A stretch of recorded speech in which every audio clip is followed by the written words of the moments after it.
How's the microphone working now? Is that any better? Yep, perfect timing. We're checking the microphone right now. Yep. Gives me something to talk about on the microphone. How's that? Can you hear me? On the red dot, just so we... Okay. Yep. Is that any better? Check, check. Hello?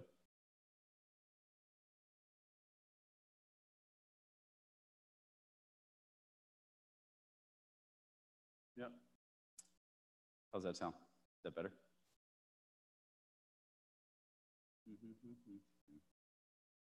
That's right there. I see it. Okay. Voice sounds okay. I think we could talk like this. Ooh, maybe a little feedback.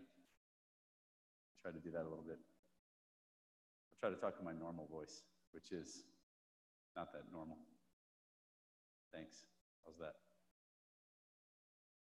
Do I need to do anything else? Okay, sounds good to me. Good with that? All right. Yep. How do I turn it off? Just remember when you come off, don't say anything. Yeah. Okay.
And then go again with the PowerPoint. Can you bring a PowerPoint? And then here's this. In your mic right now, so it should... This way go up? forward, let's go back. Well, I'm not going to really go through all of them, right? Just This is the screen that's going to be on before you start. So Okay. once you go up, Okay. and hit the next button. So pretty much you introduce me and then Yeah. go there. And then Zippo switch and she introduce you. And Zippo go up there. Okay, got it.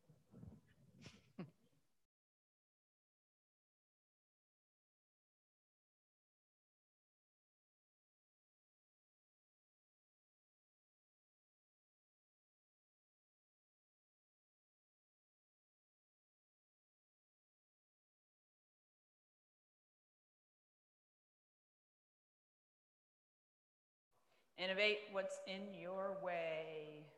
Good evening. TEDx Broward College. So excited to be here today.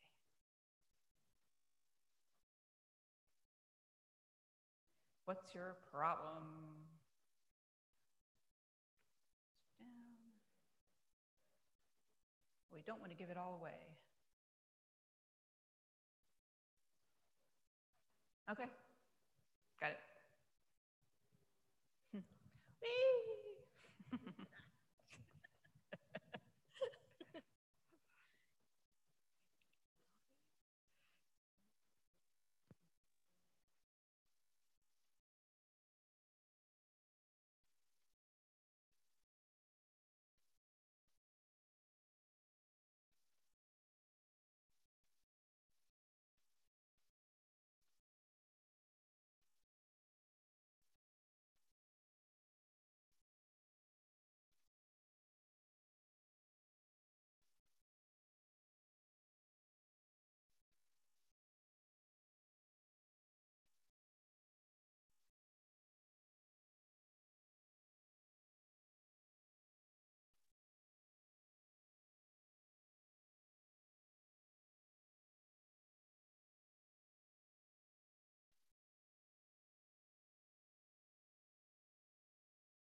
Testing.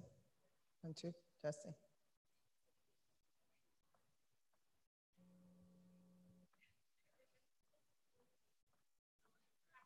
Thank you. You're on.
Through?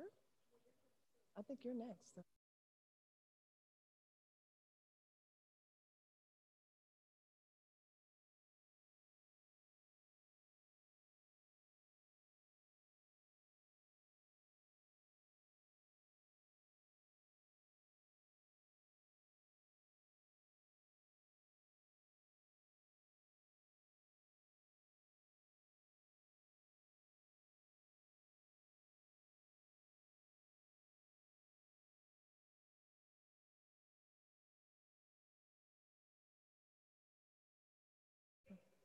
Testing. Testing. 1, 2.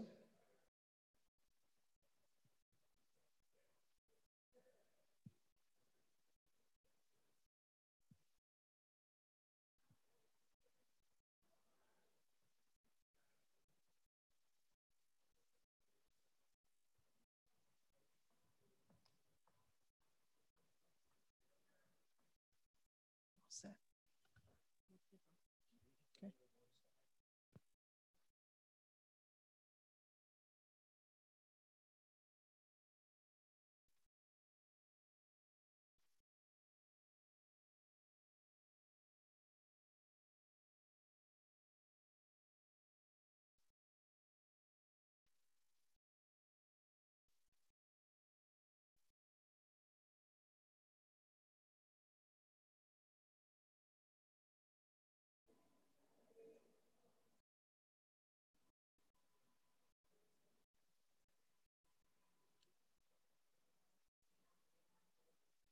Hey, how you doing? Oh, no, I didn't realize that. I am.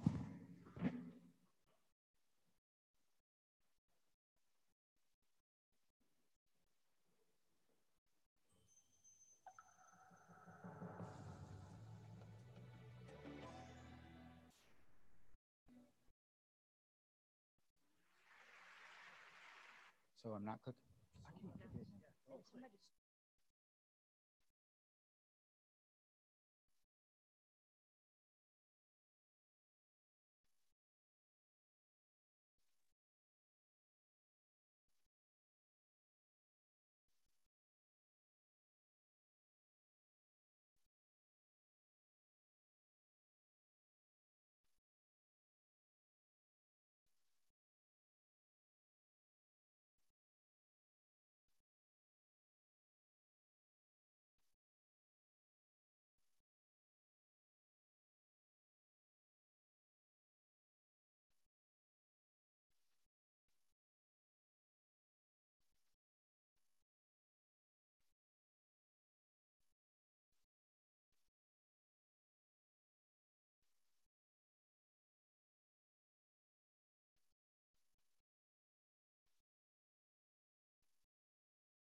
From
Kenya to Colombia, from Iraq to Korea, in slums, in schools, in prisons, and in theaters. Every day, people gather at TEDx events around the world to hear the best ideas bubbling up in their communities. Today, you are part of a global conversation about our shared future. So what is this TEDx? TEDx is an initiative of the TED Conference, a nonprofit devoted to ideas worth spreading. We grant free licenses to allow TED-like events to spread globally. This event today is based on the TED Conference format and ideals, but is independently organized by your local community. So please make sure to thank the team of volunteers who worked so hard on today's event. It's their ideas, dedication, and time that made it all possible. It's they who booked all the speakers, and the views you'll hear today are, of course, those of those speakers, not necessarily of TEDs. We hope their talks spark an exciting conversation among you. It is the day for curiosity and for skepticism, for openness and for critical thinking, for inspiration and for action. The more you enter into it, the more you'll take out. And now, on with the show.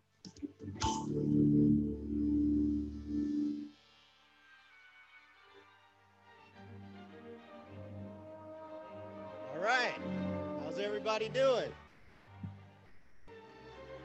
Welcome, welcome, welcome. All right, my name's Dr. Walter Burton. I'm a speech professor here at Broward College. I teach specifically here on South Campus. And today we have a TEDx event. And before we start the event, I have to tell you the difference between a TED event and a TEDx event. The TED event is produced by the folks at TED. All right, they produce their own shows. Occasionally, they allow an organization like Broward College to produce an event as well, if we meet certain criteria and do everything right. Basically, they said they have simple guidelines to follow. But let me tell you something, it was not that simple. If anybody knows me or anybody else on this committee, the last few months have been, pretty stressful. So I want to tell you what we have going on in the auditorium right now. There's 3 different elements. Obviously, the live audience, that's part of it. And that was pretty much the easiest thing. We announced this event about a month and a half ago, and it filled up immediately. TED only allows us to have 100 people in the audience. That's it. We could have filled this place up if we wanted to. So those of you who got the email and acted immediately got a ticket, or I don't know, maybe some of you know somebody who knows somebody and got into the event. But we're very happy to have you. So for those people who could not get in or are in other states or they can't attend right now, we have a live stream going out from the center camera. In the back, we have a video going out and also an audio going out. So actually, my mom is watching from North Carolina. Hi, Mom. And my kids are here. Mom, the grandkids are looking forward to seeing you next weekend. And also, it's my son's birthday today, so I wanted to say happy birthday, Bo-Man. All right, the third element, in all seriousness, the third element that we have going on here, there's 2 cameras set up, and this is what I care about the most. We're recording, obviously, this event, okay, as if it was just a normal speaker series. But what happens is we're going to have the host. You're going to meet the host in a minute, and she's going to introduce the speakers. But when we submit the edited video to TED, there's no host on those videos. So what's going to happen is they have an independent standalone video that they're going to talk. They're going to reintroduce themselves, basically. So there's no host. So there's not the flow that you'll typically be used to, okay? So I just kind of wanted to tell you how, what's going on. On the video we just watched, there were some words, and I wrote them down, and I want you to think about these words. Curiosity, skepticism, conversation, openness, critical thinking, inspiration, and finally action. Those are the emotions that we want you to feel today. You're listening to a lot of different ideas from a lot of different speakers, from a lot of different areas with a lot of different backgrounds. So I hope you can experience some of those motions that TED should be preparing you for. Also, one of the requirements is that we show 2 TED Talks, all right? And I'm gonna show you one now. We're gonna show another one after the intermission. The one that I'm going to show you now, I've shown for years in my classroom, and it was actually the first TED Talk that I ever saw. The gentleman's name is Hans Rosling. This is an older TED Talk. It was in, I think, 2005. But this guy, he's a Swedish physician, a statistician, a public speaker, and he's a professor of international health. And he started what's called the Gapminder Foundation. What they do is they harvest data, okay? They collect data from governments from all over the world, from hospitals, from schools, from universities. And the type of data they're collecting is things like child mortality rates, fertility rates, you know, how many kids are women having, income distribution, things like access to the internet, and they're tracking all these things all over the world. And you know, business owners and maybe governments with their financial aid and things like that use this resource. But it used to be a lot of this data was not available. So he is very passionate about collecting this data. But what happened was when he started looking at all this data, it surprised a lot of people, because we, myself included, the first time I saw the results, I saw this video, I had some preconceived notions about the US, you know, the industrialized world basically, and versus kind of the third world. Fertility rates, all of these things. Are they really what you say they are? Are they what you think they are? So with an open mind, I'd like for you to watch this first video and see if some of the statistics and things, if it kind of shocks you. I'm telling you, if you've never seen him speak before, I've never seen data presented in such an excellent way. So again, sit back, relax, and enjoy this next video.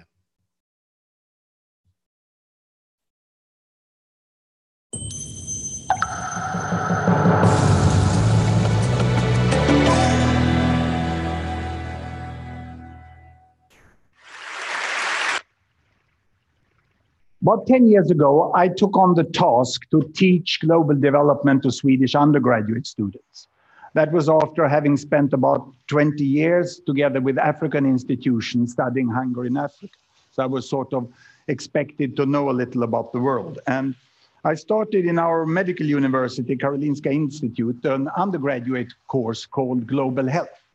But when you get that opportunity, you get a little nervous. I thought these students coming to us actually have the highest grade you can get in Swedish college system. So I thought maybe they know everything I'm going to teach them about. So I did a pre-test when they came. And one of the questions from which I learned a lot was this one: which country has the highest child mortality of these 5 pairs? And I put them together so that in each pair of country, one has twice the child mortality of the other. And this means that it's much bigger the difference than the uncertainty of the data. I won't put you at a test here, but it's Turkey, which is highest there, Poland, Russia, Pakistan, and South Africa. And these were the results of the Swedish students. I did it so I got a confidence interval, which was pretty narrow, and I got happy, of course. I had 1.8 right answer out of 5 possible. That means that there was a place for a professor of international health and for my course. But one late night, when I was compiling the report, I really realized my discovery. I have shown that Swedish top students know statistically significantly less about the world than the chimpanzees. Because the chimpanzee would score half right. If I gave them 2 bananas with Sri Lanka and Turkey, they would be right half of the cases. But the students are not there. The problem for me was not ignorance, it was preconceived ideas. I did also an unethical study of the professors of the Karolinska Institute that hands out the Nobel Prize in medicine, and they are on par with the chimpanzee there. So this is where I realized that there was really a need to communicate, because the data of what's happening in the world and the child health of every country is very well aware. So we did this software which displays it like this. Every bubble here is a country. This country over here is, this is China. And this is India. The size of the bubble is the population. And on this axis here, I put fertility rate. Because my students, what they said when they looked upon the world, and I asked them, what do you really think about the world? Huh? Well, I first discovered that the textbook was Tintin mainly. And they said the world is still we and them. And we is Western world, and them is third world. And what do you mean with Western world? I said, well, that's long life in small family. And third world is short life in large family. So this is what I could display here. I put fertility rate here, number of children per woman, 1, 2, 3, 4, up to about 8 children per woman. We have very good data since 1962, 1960 about, on the size of families in all countries. The error margin is narrow. Here I put life expectancy at birth, from 30 years in some countries up to about 70 years. And 1962, there was really a group of countries here that was industrialized countries, and they had small families and long lives. And these were the developing countries. They had large families and they had relatively short lives. Now, what has happened since 1962? We want to see the change. Are the students right? It's still 2 types of countries? Or have these developing countries got smaller families and they live here? Or have they got longer lives and live up there? Let's see, we stop the world. And this is all UN statistic that has been available. Here we go. Can you see there? It's China. They're moving against better health. They're improving there. All the green Latin American countries, they are moving towards smaller families. The yellow ones here are the Arabic countries, and they get larger families, but longer life, but not larger families. The Africans are the green down here. They still remain here. This is India. Indonesia is moving on pretty fast. And in the 80s here, you have Bangladesh still among the African countries there. But now Bangladesh, it's a miracle that happens in the 80s. The imams start to promote family planning, and they move up into that corner. And in 90s, we have the terrible HIV epidemic that takes down the life expectancy of the African countries, and all the rest of the world moves up into the corner where we have long lives and small family, and we have a completely new world.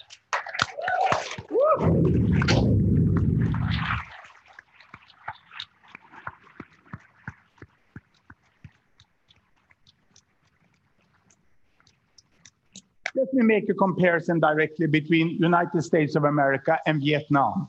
1964. America had small families and long life. Vietnam had large families and short lives. And this is what happens. The data during the war indicate that even with all the death, there was an improvement of life expectancy. By the end of the year, the family planning started in Vietnam, and they went for smaller families. And the United States up there is getting for longer life, keeping family size. And in the 80s now, they give up communist planning and they go for market economy, and it moves faster even than social life. And today we have in Vietnam the same life expectancy and the same family size here in Vietnam 2003 as in United States 1974 by the end of the war. I think we all, if we don't look in the data, we underestimate the tremendous change in Asia, which was in social change before we saw the economical change. So let's move over to another way here in which we could display the distribution in the world of the income. This is the world distribution of income of people. $1, $10, or $100 per day. There's no gap between rich and poor any longer. This is a myth. There's a little hump here. But there are people all the way. And if we look where the income ends up, the income, this is 100% of world's annual income. And the richest 20%, they take out of that about 74%. And the poorest 20%, they take about 2%. And this shows that the concept developing countries is extremely doubtful. We sort of think about aid, like these people here giving aid to these people here. But in the middle, we have most of the world population, and they have now 24% of the income. We heard it in other forms. And who are these? Where are the different countries? I can show you Africa. This is Africa. 10% of world population, most in poverty. This is OECD, the rich country, the country club of the UN. And they are over here on this side, and quite an overlap between Africa and OECD. And this is Latin America. It has everything on this earth, from the poorest to the richest in Latin America.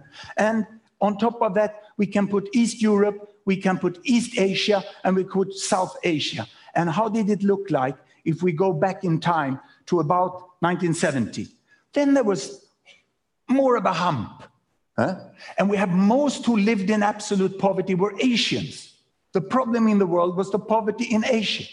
And if I now let the world move forward, you will see that while population increase, there are hundreds of millions in Asia getting out of poverty and some others get into poverty. And this is the pattern we have today. And the best projection from the World Bank is that this will happen.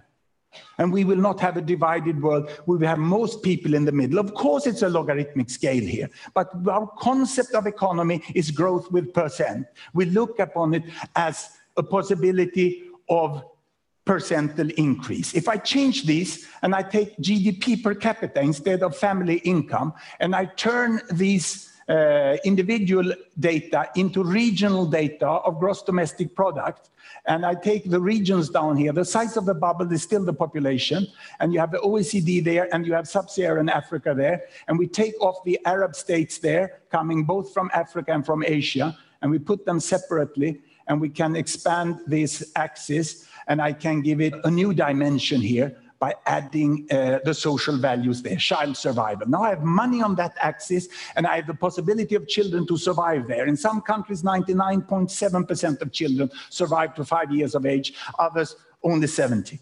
And here it seems that there is a gap between OECD, Latin America, East Europe, East Asia, Arab states, South Asia, and Sub-Saharan Africa. The linearity is very strong between child survival and money. But let me split Sub-Saharan Africa. Health is there, and better health is up there. I can go here, and I can split Sub-Saharan Africa into its countries. And when it bursts, the size of each country bubble is the size of the population. Sierra Leone down there, Mauritius up there. Mauritius was the first country to get away with trade barriers, and they could sell their sugar, they could sell their textiles on equal terms as the people in Europe and North America. There's a huge difference between Africa, and Ghana is here in the middle. In Sierra Leone, humanitarian aid. Here in Uganda, development aid. Here, time to invest. There you can go for holiday. It's a tremendous variation within Africa, which we very often make that it's equal everything. I can split South Asia here.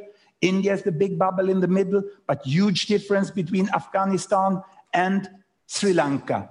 And I can split Arab states. How are they? Same climate, same culture, same religion, huge difference. Even between neighbors. Yemen, civil war, United Arab Emirates money, which was quite equally and well used. Not as the myth is. And that includes all the children of the foreign workers who are in the country. Data is often better than you think. Many people say that data is bad. There is an uncertainty margin, but we can see the difference here, Cambodia, Singapore. The differences are much bigger than the weakness of the data.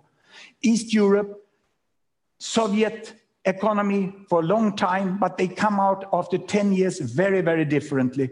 And there is Latin America. Today, we don't have to go to Cuba to find a healthy country in Latin America. Chile will have a lower child mortality than Cuba within some few years from now.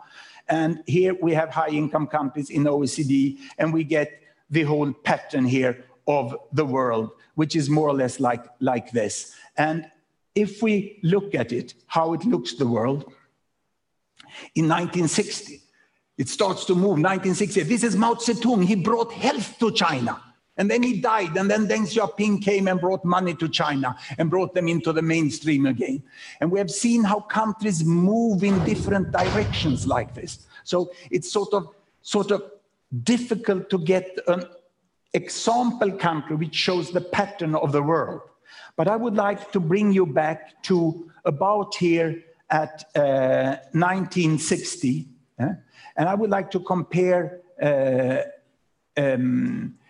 South Korea, which is this one, with Brazil, which is this one. The label went away for me here. And I would like to compare Uganda, which is there. And I can run it forward like this. And you can see how South Korea is making a very, very fast advancement, whereas Brazil is much slower. And if we move back again here, and we put on trails on them like this, you can see again that the speed of development is very, very different. And the countries are moving more or less in the same rate as money and health. But it seems you can move much faster if you are healthy first than if you are wealthy first. And to show that, you can put on the way of United Arab Emirates. They came from here, a mineral country. They catch all the oil, they got all the money, but health cannot be bought at the supermarket. You have to invest in health. You have to get kids into schooling. You have to train health staff. You have to educate the population. And Sheikh Zayed did that in a fairly good way. And in spite of falling oil prices, he brought this country up here. So we got a much more mainstream appearance of the world, where all countries tend to use their money better than they used in the past. Now, this is more or less if you look at the average data of the countries. They are like this. Now, that's dangerous to use average data because there's such a lot of difference within countries. So if I go and look here, we can see that Uganda, that today is where South Korea was 1960. If I split Uganda, there's quite a difference within Uganda. These are the quintiles of Uganda. The richest 20% of Ugandans are there. The poorest are down there. If I split South Africa, it's like this. And if I go down and look at Niger, where there was such a terrible famine lastly, it's like this. The 20% poorest of Niger is out here, and the 20% richest of South Africa is there. And yet we tend to discuss on what solutions there should be in Africa. Everything in this world exists in Africa. And you can't discuss universal access to HIV for that quintile up here with the same strategy as down here. The improvement of the world must be highly contextualized. And interesting stuff, right? The improvement of the world. Look at his idea.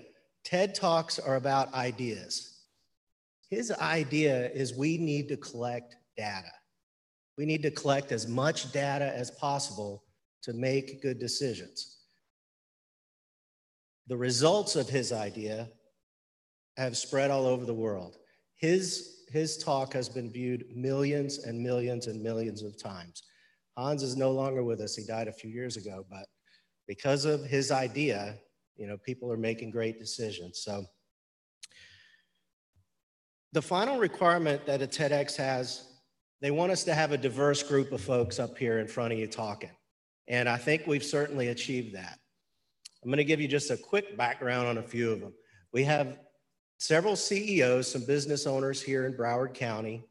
One of them, a couple hundred people work for him. You've probably seen some of the shows. We have a gentleman that's been in Inc. magazine several times as far as one of the fastest growing companies in North America. We also have a surgeon. I tried to get a hold of him at 5:30, 6 o'clock this morning, and he was in a surgery. And also, if you were watching the news about a year ago, there was a woman who almost got her arm chewed off by an alligator in the Everglades, and they called him to go out there and kind of put her back together. We also have we have some students from Broward College and a recent graduate.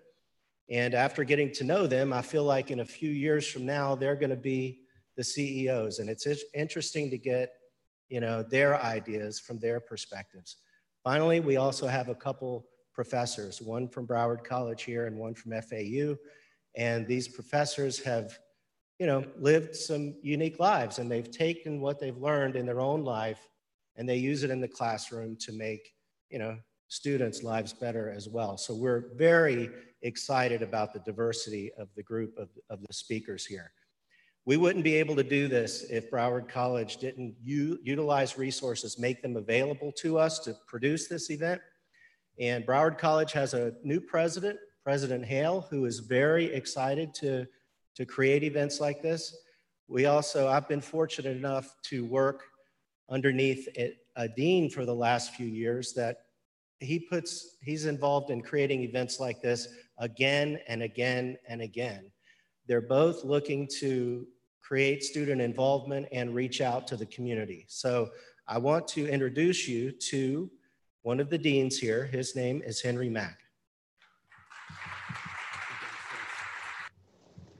Good afternoon, and I just want to take a few minutes to make some acknowledgments, and I know I stand in between you and these phenomenal speakers that we have. This is our second TEDx event, as Walt had mentioned, and it wouldn't be possible without him, especially, as well as the committee. So first of all, on behalf of President Hale and President Garcia and everyone here on South Campus, welcome. And especially to Walt and to the committee, thank you. And I dare risk to name everyone, beginning with Dr. Jamonica Roll, who is the Dean of the Communication Wing of the Arts, Humanities, Communication Design Pathway. Without her support, and Dr. George Stalliard, who is the Business Dean, this wouldn't be possible. To Dr. Walter Burton, Professor Janaea Judge Hemans, Elizaveta Drakanova, Dr. Brittany Roberts, Leslie Rivera, Victoria Ng Woosley, Calix, Melissa Simons, Queen Davis, Eric Neff, Tueri Allwood, and Gabriella Evans. Thank you publicly for all that you've done for tonight. As Walt had mentioned, I had this idea about 3 years ago to bring TEDx to Broward College, and this is our second year, and we're hoping to expand the license to allow as many people come as they wish. It is truly a phenomenal event, if only and primarily because of the engagement that occurs between faculty, students, and community leaders, business owners, CEOs, et cetera, to help raise the profile of this phenomenal institution that is Broward College and the work that we do here every single day. And so again, thank you for your attendance and for your participation in tonight. I want to just now introduce one of the best communication professors at the college. She is brand new to the college. I had the fortune of hiring her this past fall under the leadership of Dr. Roll, too. Janaea Judge Hemans, she's an instructor of speech communication on North Campus and graduated from the University of Louisiana with her Bachelor's of Arts in Mass Communication, as well as her now Master's of Arts in Communication from FAU. And she's also serving as the college forensics speech and debate advisor for the college. She's an excellent addition to the college, and I'd like to, again, reiterate my thanks to Walt and especially her for tonight. So Professor Judge Hemans to kick the evening off. Thank you, AVP Mac. Ladies and gentlemen, good evening.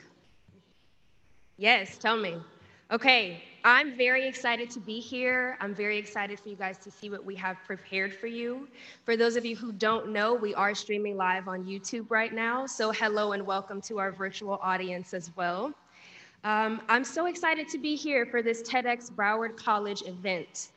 My name, like AVP Max said, is Janaea Judge Hemans. I do teach speech at our North Campus, and I see my students day in and day out share their ideas, their opinions, the lessons they've learned, the growth that they've achieved. And our goal tonight is for our speakers up here to do the same. TED is all about sharing ideas, so that's exactly what we're gonna do today. I, because of my position, happen to be very biased. I think effective communication can change the world. It can help us solve our problems, it can help us connect to each other, and it can help us just improve overall. The lessons that we've learned are really important to how we shape our future. Our speakers tonight will cover a multitude of topics, and I'm excited for you guys to be an engaging, supportive, and active audience. Our theme for the night is Ignite and Inspire. Well, what do we mean by that? We are hoping to inspire you to look through new perspectives in order to help you achieve current goals or even establish new ones. As I sat down with each speaker in preparation for this event, I asked them a question. What is your goal or purpose for doing this talk? What is it that you want to accomplish? And without even ever meeting each other or knowing the content of each speaker's talk, they all gave a similar answer. They wanted to share their stories and they wanted to share their experience in order to help others succeed. With that being said, I want to give you a few friendly reminders. Please remember to keep flash photography to a minimum and make sure that your cell phones are on silent. We really do appreciate it. Without further ado, I'd like to introduce our very first speaker. She's also a professor at Broward College in management. And before that, she worked as an in-house legal counsel and executive with several Fortune 500 companies. She earned her MBA from NYU and her JD from Georgetown. Natalie Buteau Wills. Natalie focuses on empowering leadership and engagement, and she's here today to talk about looking at our problems in a new way. Let's please give her a warm welcome and a round of applause as she presents her talk, Innovate What's in Your Way.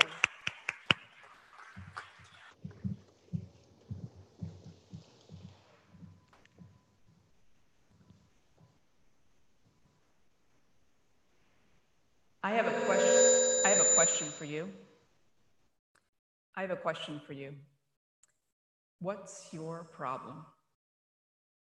Yeah, what is your problem? Now, you might be thinking you came to a TEDx event to be inspired and motivated. So why are we talking about problems? Well, it turns out problems actually are motivating. They can turn us, or we can turn them upside down. And what does problem spell backwards? Melborp. Sounds like a city in Florida or way off in Australia, a mythical place, certainly more appealing than a problem. Now, why is that? Maybe because we don't have the same attachment or heavy feeling to the word, simply by scrambling a few letters.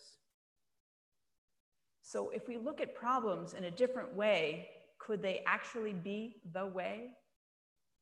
The way to learn and to grow personally and professionally?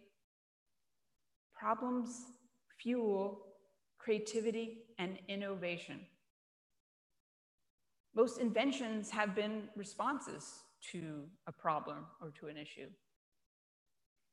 One of the most common in history is the wheel and the axle. Together, the wheel and the axle leverage motion while also maintaining our stability.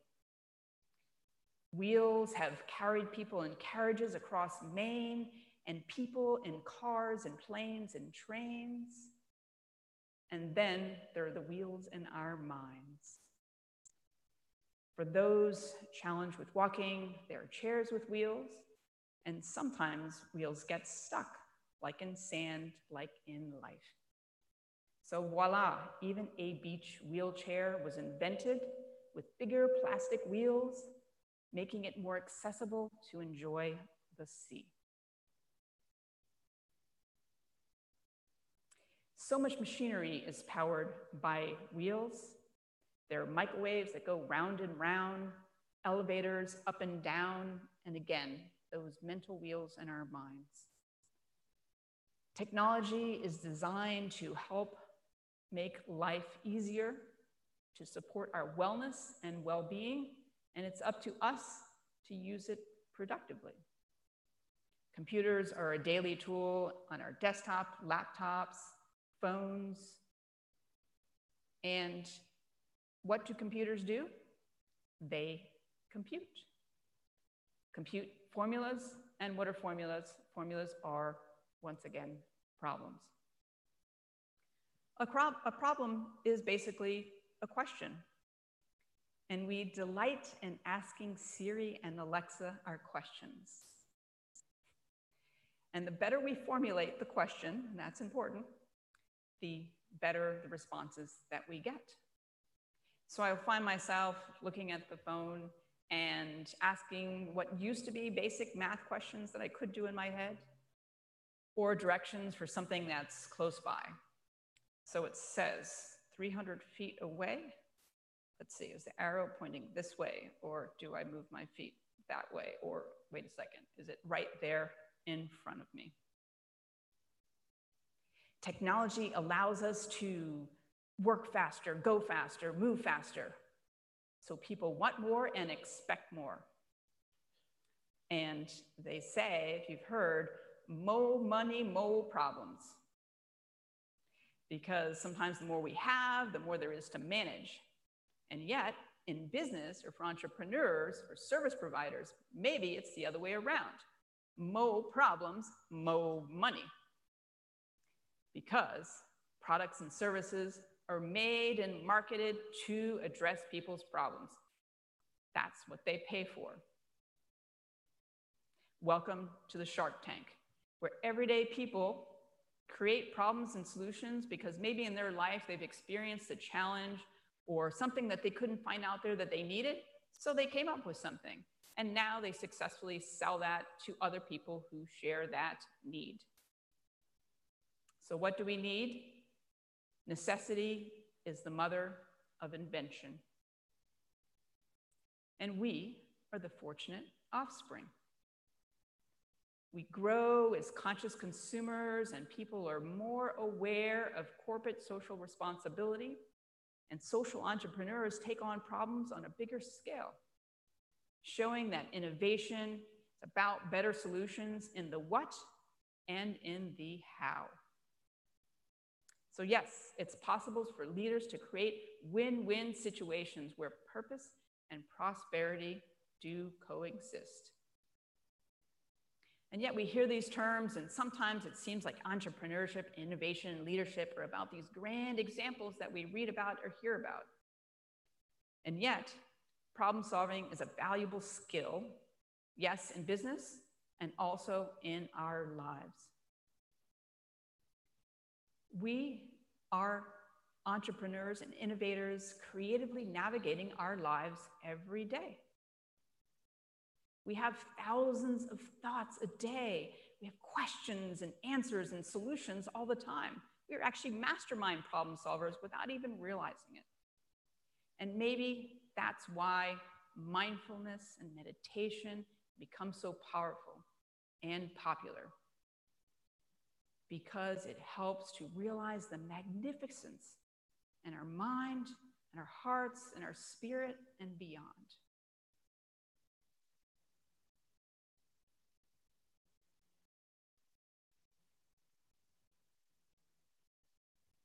So when our machines, when our minds spin, when the wheels spin, what gets in our way?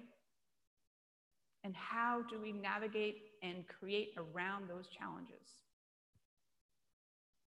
When I was growing up, first generation American, I heard several different languages, and I found that I didn't really relate to or understand a lot of common American cliches.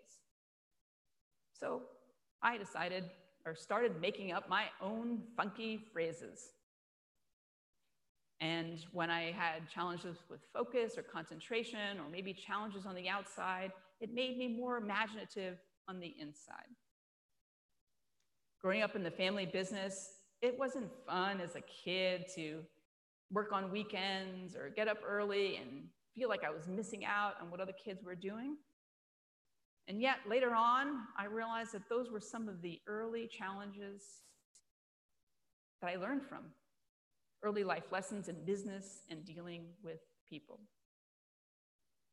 As the youngest of several siblings and many cousins, I looked up to everyone. And sometimes I heard that, well, you're too quiet to ever be a lawyer. So I learned to be a lawyer who listens. My career path, my life path has been indirect. From corporate to the classroom. And then I realized that detours are actually opportunities for discovery along the way. And whether I was advising, or whether I'm teaching in the classroom, or whether hosting radio or serving on community boards, we actually can serve a purpose through many different diverse roles and titles, or no title at all.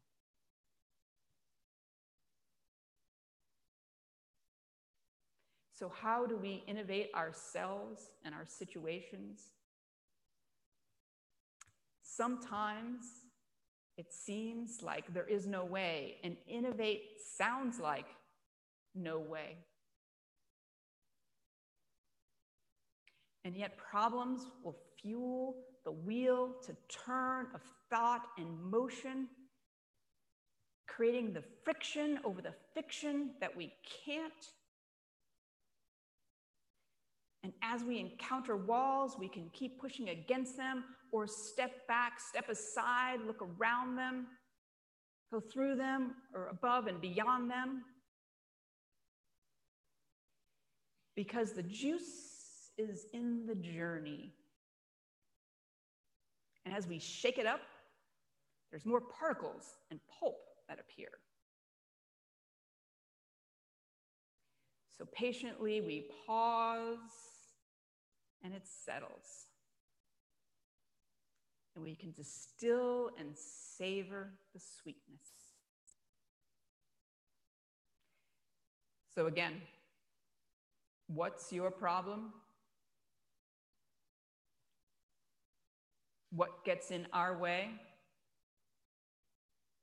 Let's innovate and we'll find the way. Thank you.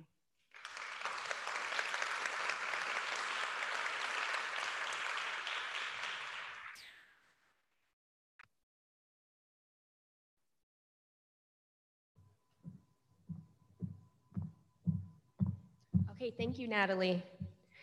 Our next speaker is a student here at Broward College. His name is Joseph Lafredo, and he was a part of our debate team last year. At the FCSAA tournament, he placed first in Lincoln Douglas style debate and third in parliamentary debate.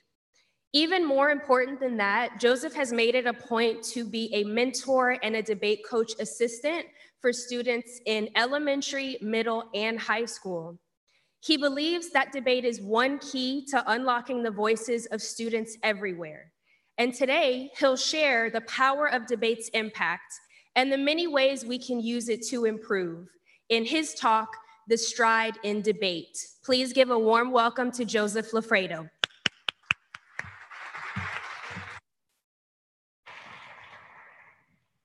Hello, my name is Joseph Lafredo, and in my freshman year, I was told to join debate. So, with reluctance, I got up and gave my very first speech. I stood there for a second, and I breathed, and I gave it. I received a standing ovation, and my debate coach said that I would be the best debater that he would ever have. I'm kidding, actually. The only claps were for sympathy because I was the most nervous I had ever been. Like a lot of other things, it does take practice and persistence in order to get better. Now, in the audience, raise your hand or give me a thumbs up if any of the following phrases come through your head while you're presenting for work or for school. What if I forget my lines? I'm forgetting my lines. Do they notice me waving my hands uncontrollably? What do they think of me? Some of you more. Well, the thing that separates established debaters from beginners and novices is the lesson that, in fact, what people are thinking about is in no way related to your speech. An audience member is focused on the things in their life, and their entire existence is not based around mistakes that you can make in your speech. This may come as a surprise, but in this instance, the phrase "act like you don't care" is somewhat correct. So those who do join debate have more of these following characteristics than others: increased attitude and increased confidence, better thinking skills, problem solving, and decision making, and reconciliance, the ability to get up during an argument and respond quickly and efficiently, increased communication skills and teamwork abilities, the ability to self-manage, and the ability to learn new information fast and rapidly. As you debate more and more, these skills are available to manifest inside you and amplify their power because, as we know, communication is absolutely everything. So now, what do these changes mean for real-world success? It means that students in debate, rather than their non-debate peers, have 10% higher GPAs on average.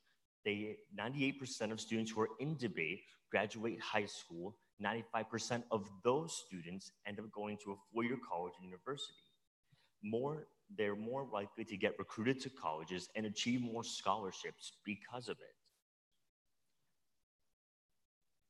Now, let's briefly discuss the Broward County Initiative, which I started during the Broward County Initiative, which I was a part of in the 2012-2013 school year. It started with only 15 high schools, but it's quickly expanded to every single high school, every single middle school, and rapidly approaching every elementary school.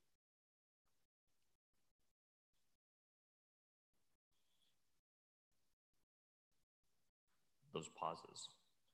So, doing a little math with the number of schools in Broward County, we can see that if 76 out of 154 schools have a debate program, then we can see that we've reached half of the amount of high schools in Broward. But given that the amount of students in debate is 12,000 and the amount of students is 2,071,000, we've only reached 0.05% of the students. So the potentials for David Hoggs, Emma Gonzalez's, Joseph Lafredo's is infinite. Sorry, I don't know how my name got in there. David Hoggs himself found himself reluctant to join his debate team as well. When asked about being on the debate team, he said, "I'm not a star, but I like researching and talking about these controversial issues. I haven't even come in 10th place in a tournament." He said, excuse me, those pauses again. I'm not gonna try. It just goes to show you that you can make more of an impact even if you're not the star on the team.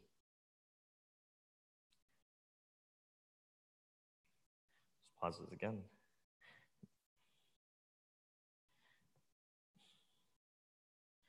I know David Hoggs himself. Those pauses again. They hit you so hard. Thank you. Thank you. Sorry. Thank you much.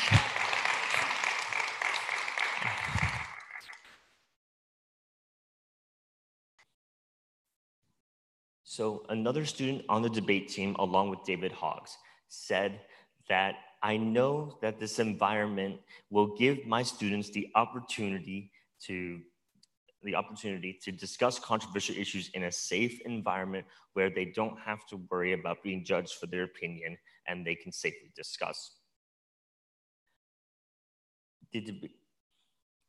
These debaters in Broward County and across debate and not in debate have been so good at carving their messages out that they have been told that they appear to be crisis actors. Robert Runcie himself said about the debate program,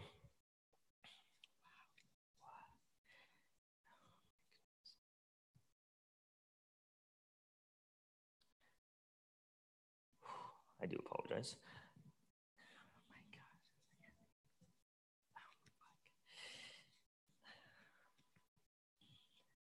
Robert Runcie said about the debate team, "I feel like a parent beaming with pride out of what these students are able to accomplish. They took a disastrous situation and were able to stand up, march on in the March for Your Lives movement, which was the largest movement in American history."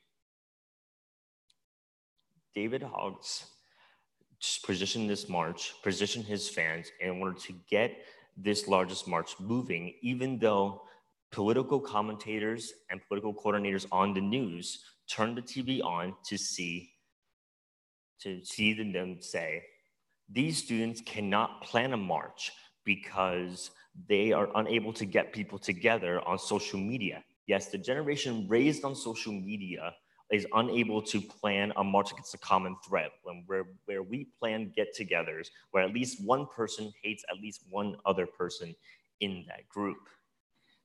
Quite remarkable. So the real world implications of what David Hoggs has done has reached all branches of government and is expanding quite rapidly. First, the House Judiciary Committee passed a law that states that gun magazines more than 10 ammunition are not able to be sold around the United States.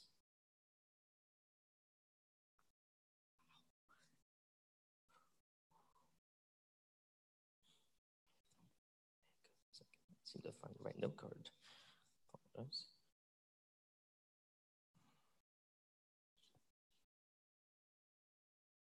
Next, in the first hearing in Congress has just taken place since 2007. No hearings have been held since 2007, and the first one was held on gun control. And finally, the House is also preparing to vote on 100 bills in its first 100 days.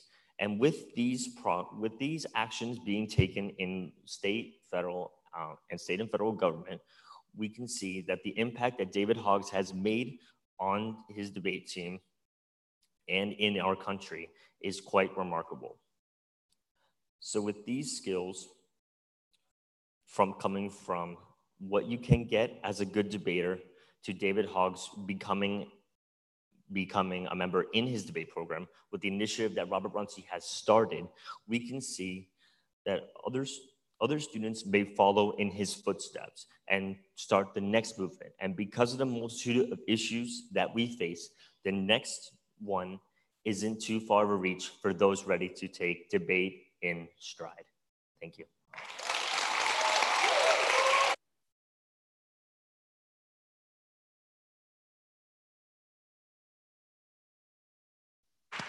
Okay, thank you, Joseph, for pushing through. And thank you, audience, for being so encouraging. It really makes a difference, you know.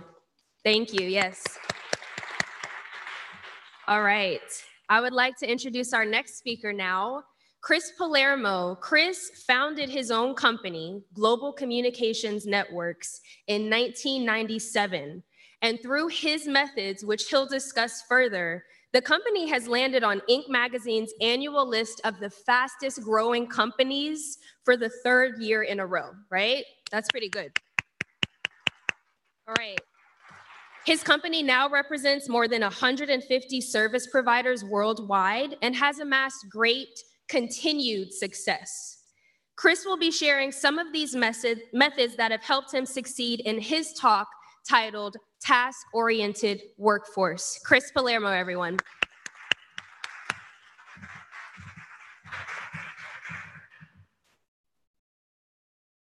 Let's do this.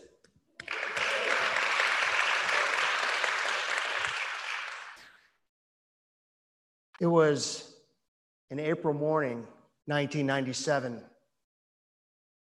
I was newly married, just bought a house, and I got fired that morning. And I was inspired that morning because I knew that I was never going back to corporate America. My name is Chris Palermo. I own Global Communication Networks. I'm here in Boca Raton, Florida. I'm a husband and father, and I love going to work every day. Today, we're here to talk about leading and profiting from the task-oriented workforce. For me, it all started as a sales rep, working for companies called AT&T, AllNet Communications, Cable and Wireless. For a salesperson, it's all about customer experience. Think about your experiences with Uber, Lyft, Airbnb. If you have a good experience, people talk. And ultimately, it's the people's voice that makes the difference. If you're better at a task than others, you win. We win all the time. Winning is great, especially if you're in sales. And in this rapidly evolving world we live in, where businesses are created every minute, it's important to understand this concept. It's not about building the better widget. There are thousands of companies out there that have a slightly inferior product than their competition that win all the time. It's because they understand the secret. All business starts and ends with the customer experience. I learned this early on as a salesperson. I worked harder. It's more customer-centric than my peers. And while this led to my career accelerating more rapidly, it also led to my frustration. You see, when you work for a large corporation and you leave, your customer that trusts you stays with the corporation. The corporation thinks it's their fundamental right. The customer thinks it's their right to move with you, the person that they trust. That just didn't sit right with me. I felt that from climbing the ranks in these companies, I should be able to keep the customers that I worked so hard to get. I called for a meeting with my friend, my mentor, and my director. And I told him I had this problem with customer relationship and customer ownership. He listened, and then he fired me. He said, "There's a place for you in this company. You're a great salesperson, but you really need to think about going into business for yourself." So I thought about it. See, my idea was to open a channel agency model where I can be that trusted person for all of our customers. I'd never have to leave them. I could sell them everything that they wanted. And we'll get to that in a minute. My director told me, "You should start a business." He said, "You have a large commission check coming. Think about it." Didn't take too long for me to think that I really wanted to jump into that entrepreneurial world and start that business. One thing that I want you to understand is it's all about a task done better. If you have a task and you do it better, that's what makes all the difference. Shipmonk is a company headquartered right here in Boca Raton and the winner of the FAU investment program. They saw a task that they could do better. Raise of hands for anybody in the audience that has ordered a subscription box. You know, FabFitFun, home delivery foods. I see a bunch of hands. There's companies, all companies want to have a successful subscription box company. Most of these companies are horrible at this because it's the task of building the box, packing the box, packaging the box, shipping the box, and then taking care of all the returns. Enter Shipmonk. They figured that if they can do that task better and their customer can keep their customers longer, they'd be successful. Today, they do thousands of orders every day, including all of those returns. They've grown so much and have been so profitable that they haven't had to reach outside for funding to support their growth. Just another task that someone thought of done better. So as we talk about starting businesses, starting a business itself is a task. We have to realize that because most people, they don't go into that thinking that we have to have a business plan and we have to have a task done better and we have to have funding. 20% of businesses that start will be out of business by their first year. After 5 years, 50% of those businesses will be out of business. That's tough to understand, especially when you're 27 years old. Even worse, 87% of that remaining 50% will have money problems. And that makes sense because companies like I did self-fund. And in the end, only 30% of those businesses will be profitable, with the rest pouring their money right back into the business, hoping to one day turn a profit. So I want people to understand that when they're starting a business. It's great to start a business, but the task is to have that plan. 16% of business owners are under the age of 35, with the vast majority being over the age of 50. So these are all important facts that everyone needs to know. I really needed to think about that. I spoke to my wife. We decided that we were going to use her salary, that commission check, and if we needed to go into savings, business was over. I was going back to corporate America. First thing I decided is I needed to get as far away from the house as possible. The TV was on, and I knew that if I'd go home for lunch, I'd probably end up staying there. So 22 years ago, I look in the phone book and I find companies like WeWork and Pipeline Brickle. So no, I'm just checking you guys because those companies were not around 22 years ago. But I had to go old school on this. I had to find the cheapest office that I can sit at with a desk. And I found an 8x10 office for $350 a month, and that was my place. My task for the day was to have the 50-point rule. Now, what's the 50-point rule, you ask? I'm going to tell you. It's talking to 50 people a day. It's kind of a tough task. The way that I broke it down was I'd speak to 15 people, and then I allowed myself to take a break. And then I'd speak to another 10 people before I'd have lunch. And lunch could be at 11 or it could be at 2 o'clock. But I had to speak to 25 people before that happened. After lunch, I'd speak to 15 more people, take that break, and another 10 people. Task completed. My day was over.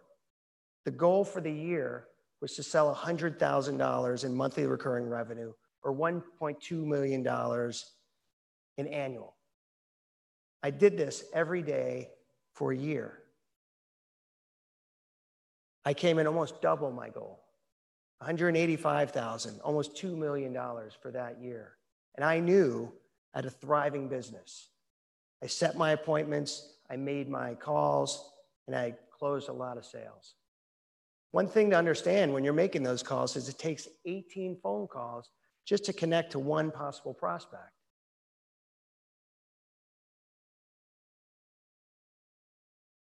When I was working for these corporations, my job was to sell the best product that they had available. Now, no one company can offer the best solution for every customer.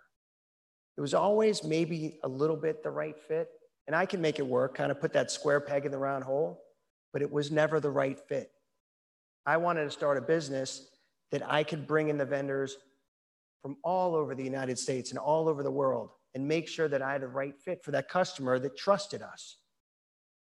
Today, we have over 250 providers that we work with to ensure that our customer has the right fitting product.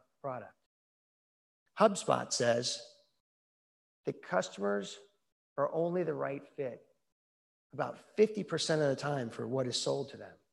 It leads to cancellations, leads to business churn, everything that a business owner does not want.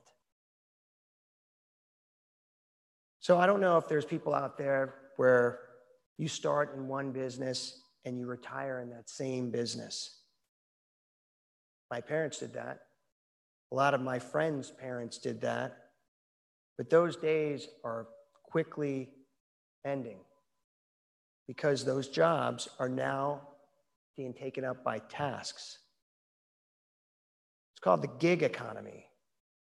Show of hands if anyone knows what the gig economy is. It's kind of a slang term for a gig that people do or a job that they complete. The millennials do the gig economy pretty well. Now, 69% of millennials feel that reporting to an office every day from 9 to 5 is overrated. 89% of millennials feel they'd rather choose where and when to complete their tasks or their work. It's all about the gig economy. Today, the gig economy is comprised of full-time contractors and freelancers, not full-time employees. So I guess when you look at these millennials, they are entrepreneurs in a way also. A great way of a task done well. A company by the name of Squeeze out of Boca Raton. It's insurance. Everyone has to have insurance. You have car insurance, health insurance, homeowners insurance. If you don't keep up with the task of making sure that your premiums don't go up every year, they're going up. Squeeze realized this. You just sign up for their site, and every 6 months they will give you brand new premiums to consider. If you like one of them, click. They take care of the rest. It's another way a task is done better. Spin.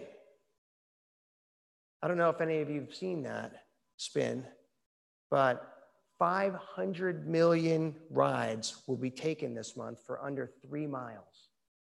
It's a lot of rides. They're going across college campuses. They're going across crowded metropolitan areas. Cars aren't always the best option. They take longer to get there by cars. And walking, well, sometimes it's just too far. Enter Spin. It's a dockless scooter that you can find on just any of those street corners. Swipe your card, take it for a spin. A lot of people use these to go to work.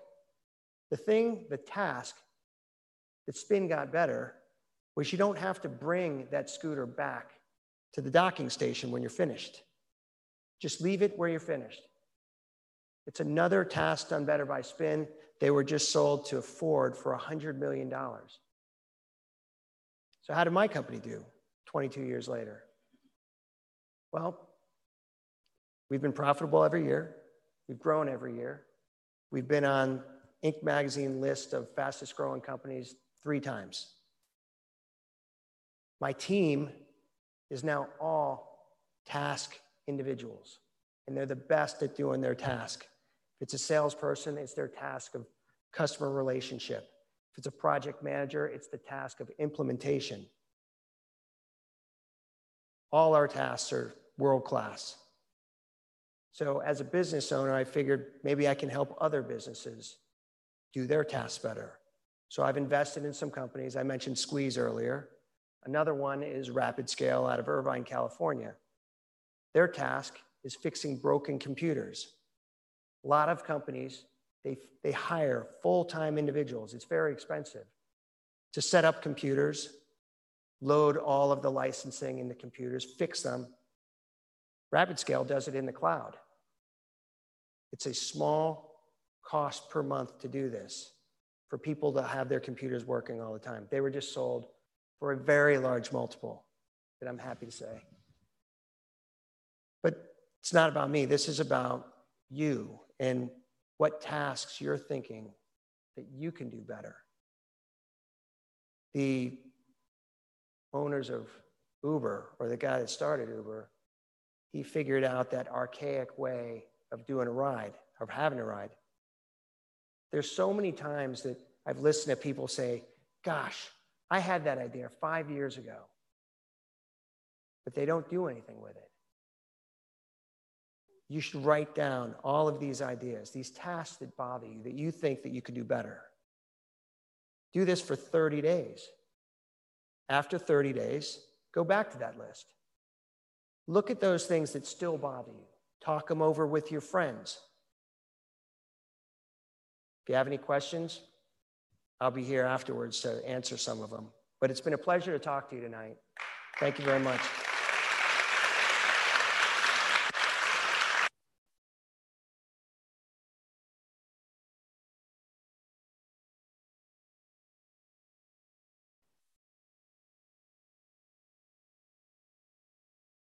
Thank you, Chris. Without further ado, we're just going to keep it rolling. How's everybody feeling? All right, like to hear it. Good. All right, our next speaker is another Broward College student.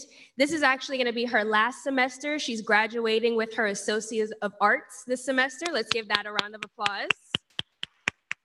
Okay, Her name is Kai Zwiebel. Her passion is studying societies and cultures because she's transitioned from a different cultural background.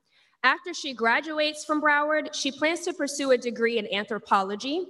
And in her talk today, she wants to go over how when individuals create boundaries instead of walls, it can positively affect humanity on a large scale. Please welcome Kai as she discusses why we need more boundaries, less walls. Kai Zwiebel, everyone. Can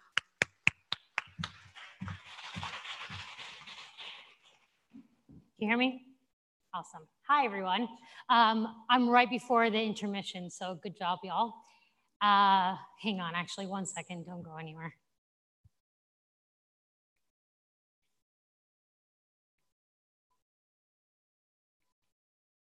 One more second.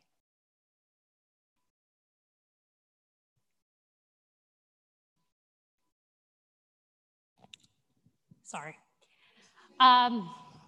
As most people under 50, I primarily use texting to communicate. I'm sure most of you all text on a normal basis, hopefully not now. That would be kind of rude. But texting is not all we have to communicate. Technology has advanced beyond belief. Whoops, wrong slide.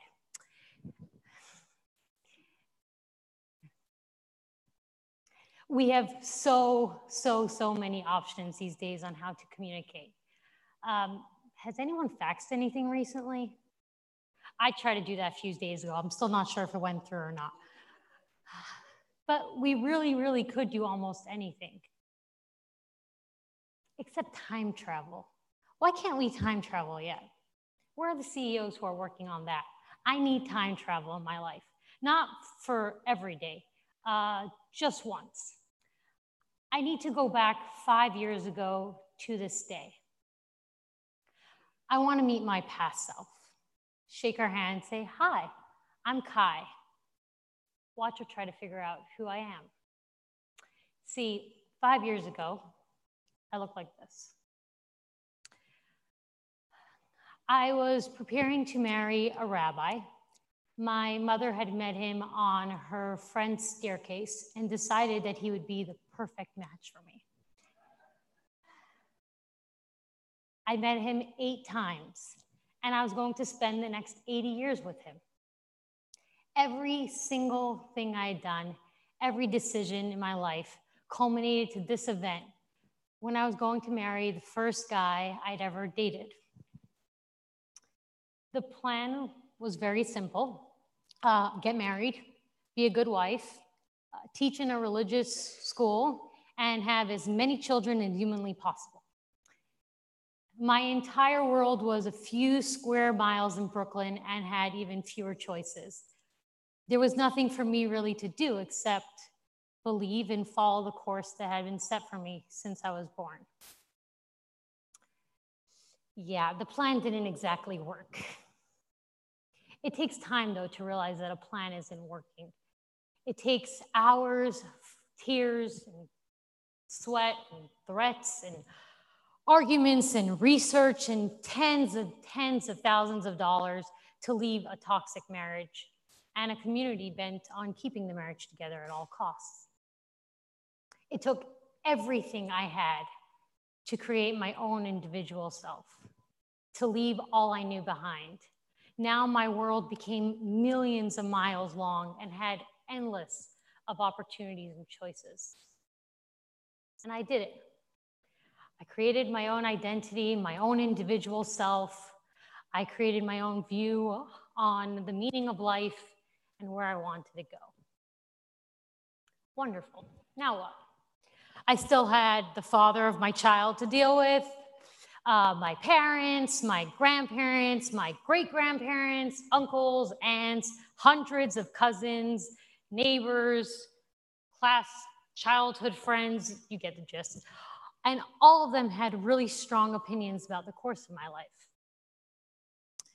I felt alone and defensive. So my solution, I shut everyone out. The people in Broward College my first semester made me realize something though. See, I was not normal. I didn't grow up around normal people, and honestly, y'all kind of scared me. I was alone, I was vulnerable. Everyone else probably communicated just fine, was able to navigate the world perfectly. But in my introduction to speech class, a class literally all about communication, I realized that most people felt isolated too. So communication seemed like a problem globally, even for normal people. But why? I believe that for multiple reasons, we create walls around ourselves.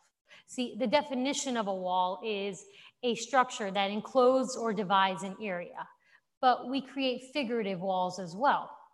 We believe that the walls will keep us safe. But what we really need are boundaries. A wall and a boundary might seem the same, but they're two very, very different things. A boundary is a line that marks limits to an area. See, a wall is like this big, opaque, mighty structure. And a boundary is just a limit where one thing starts and another thing ends. And as a society, we need more boundaries. We need them emotionally, we need them physically, we need them mentally.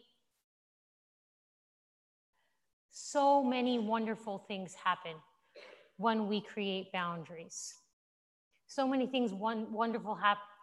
wonderful things happen when we communicate effectively. Look how many wars the UN has prevented historically. And scary things happen when we shut people out. Just recently, we had the longest government shutdown in history over a wall. Yeah, a physical wall. But the government was a connotative wall as well. There was this side and that side, and nobody communicated. And as a result, over 800,000 federal workers were affected. Think about that for a second, 800,000 people. I broke down my walls, and I invite you to do the same. When we stand behind a wall, we're just as vulnerable as we were before. We're just as weak. The moment we step out or the moment someone jumps over it, we are just as vulnerable to their toxic opinions, their control. We allow them to impact part of our lives that they really shouldn't. Boundaries, though, are a mindset of strength. When we set boundaries, we allow another person in, but so are we. We don't lose ourselves. We can hear what they have to say and keep our truth. Boundaries create a positive space where we can hold on to our genuine identity and yet have other people in our lives so that we are not alone. Great. So we want boundaries. We need boundaries. How do we create boundaries? The first thing we can do is identify. Identify yourself. Who are you? How have you changed? How have you grown? How are you different than the way you were raised? Identify the people around you. Who do you spend time with? What kind of conversations do you have on a daily basis? Notice the people that support you, the people that bring you down. What family members have you shut out? What family members are a little too close? Once you identify who you are and the people that you interact with, draw the line. Every person is unique, every person is different, and every person is going to need different lines. For some people, it might be saying no. For other people, it might be having an open and honest conversation. And when conversations just won't cut it, it might be figuring out a different way to communicate or a mediator. Once you know who you are and you have drawn your boundaries, listen. Engage in the world. Dialogue can bring us so much farther than we can go by ourselves. We don't need to agree with people. We don't need to change our minds. We don't need to change their minds. Just listen.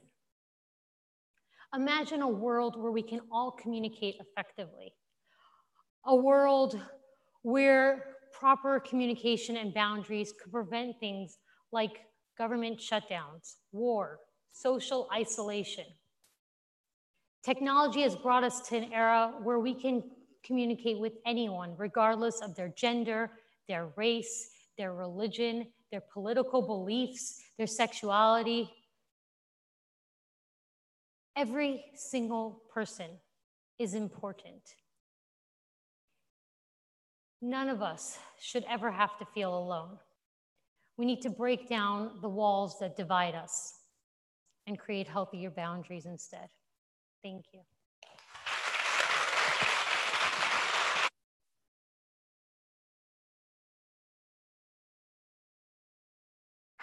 Okay, thank you, Kai. I want to thank you guys so much. We do have more talks to listen to, but first we will break for a brief intermission. There are refreshments being served out front, and you guys can take this time to stretch your legs, go to the restroom. When we come back, we will continue, and I promise it only gets better from here. Thank you so much.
Okay, everybody, we're gonna jump right back in with our next speaker. His name is Mark Alfieri, and he is the CEO of BrandStar, which is a full-service content marketing agency. I actually had the pleasure of going to visit his office when I first met Mark, and I have to tell you, I was extremely impressed. I think this man has cracked the code on how to run a business where your employees feel validated and important, and I think we can all agree that that really does matter. He has over 25 years of experience and has participated in the production of over 10,000 national television advertising, branding, and marketing campaigns for some of the world's largest companies. Mark is here today to discuss how the day-to-day culture of a work environment can impact business success and employee morale. Please welcome Mark as he presents his talk, Culture Trumps Strategy and Goals Every Time. Mark Alfieri, everyone.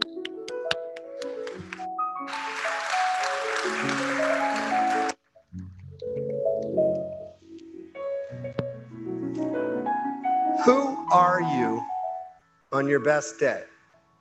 What do you look like? How do you feel? Where are you at? What's the environment that you're in? I want you to think about that. Today's talk is on culture. And culture, to me, is the definition of it, is the environment that you're in and how you surround yourself and what you create around yourself. So in order for me to do that, I want to give you a little bit of a backstory. It's a personal backstory about where I started. I'm a serial entrepreneur. I've been an entrepreneur since I was a young teenage boy, running businesses in middle school as I'm going to school. Went and worked at companies and then always had a side business. Through high school, same thing. When it came time to graduate high school, it was off to college. I had a really good friend in college, well, actually one of my best friends, who happened to be in some of my entrepreneurial journeys with me. And we headed off to Gainesville, Florida. He was there already. He's the one that solicited me to come to school up there. And I landed on campus at the University of Florida.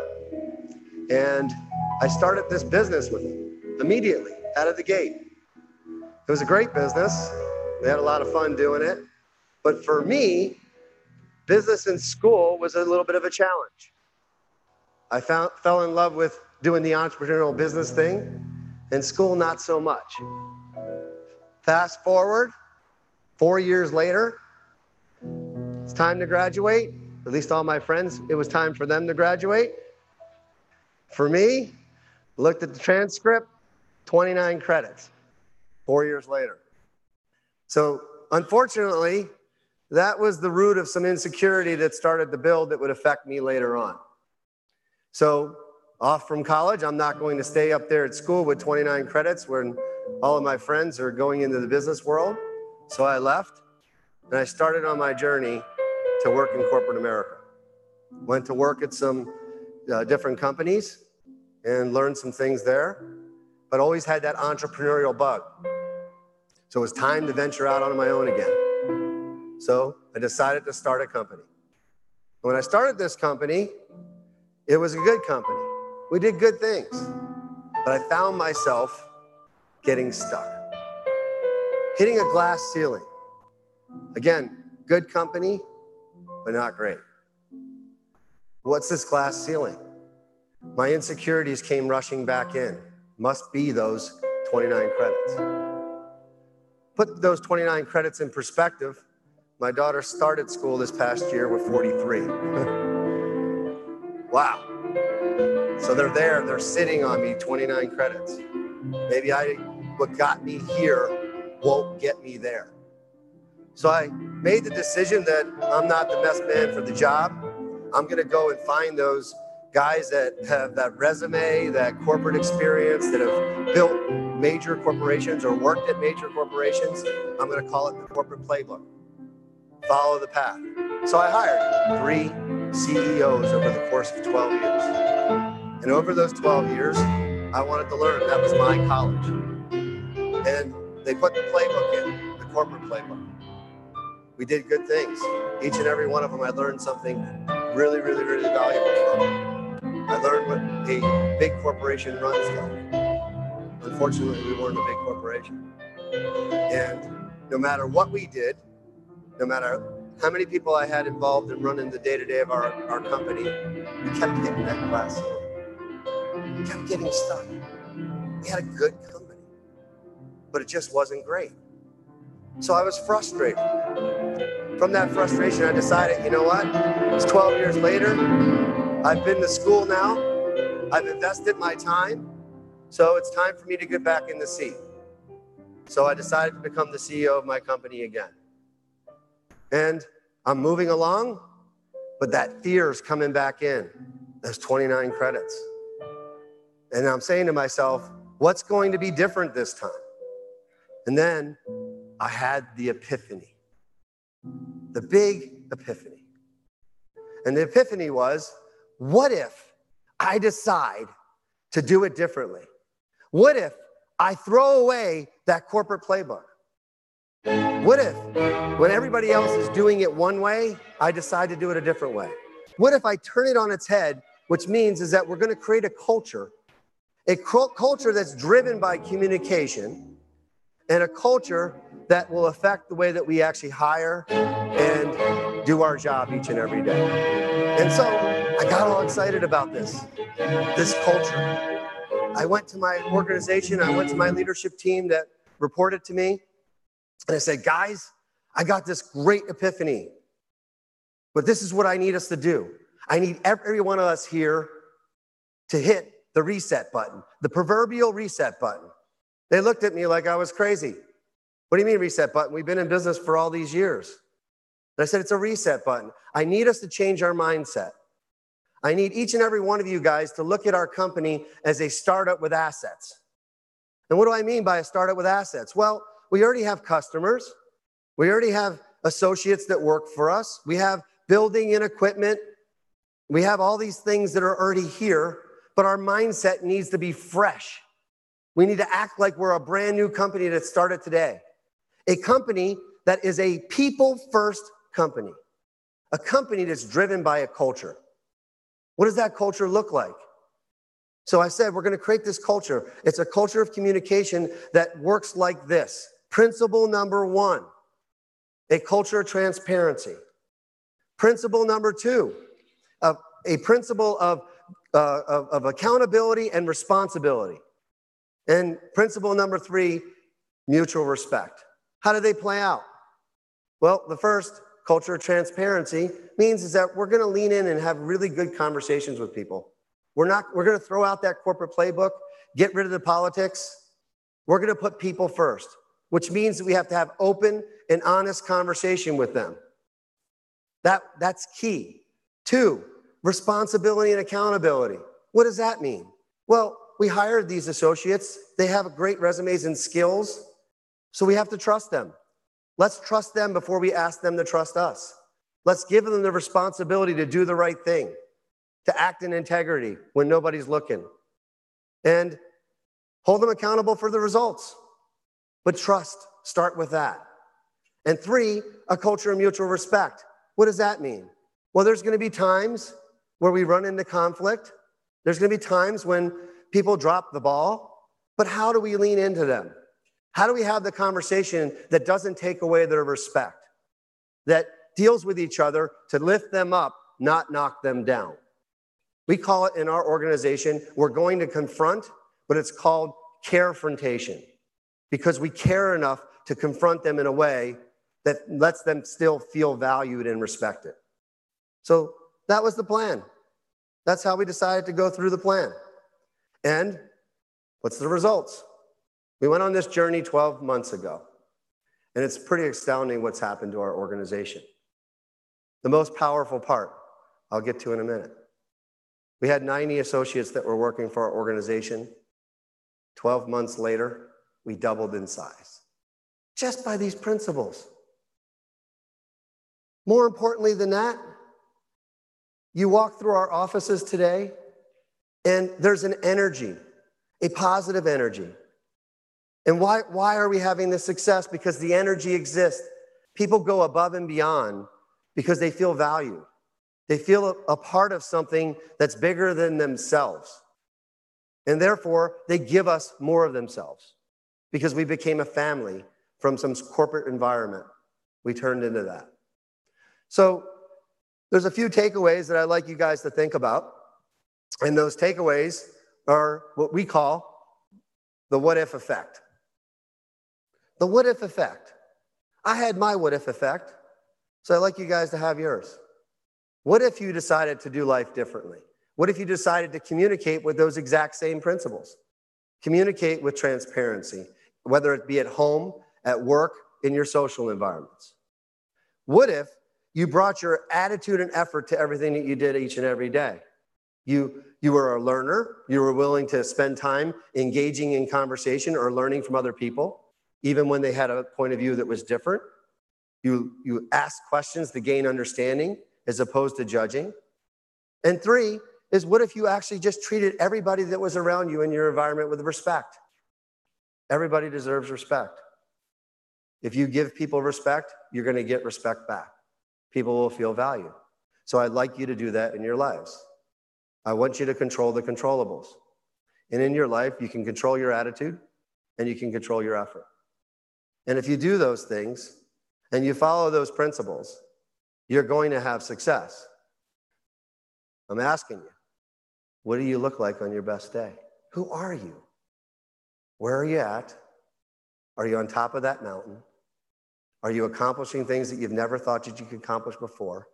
Are you engaging in relationships that you never had before? Who are you on your best day? Be on your best day each and every day. Thank you.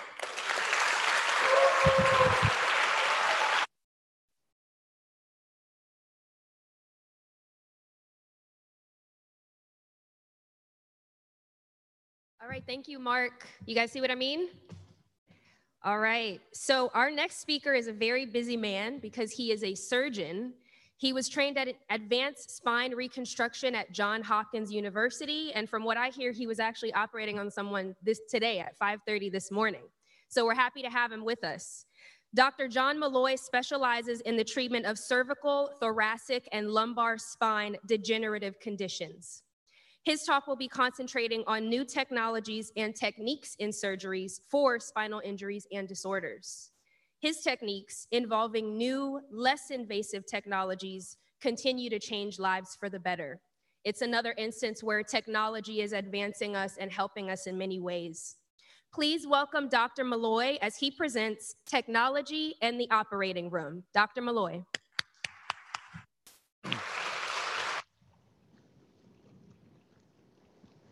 Thank you for that introduction.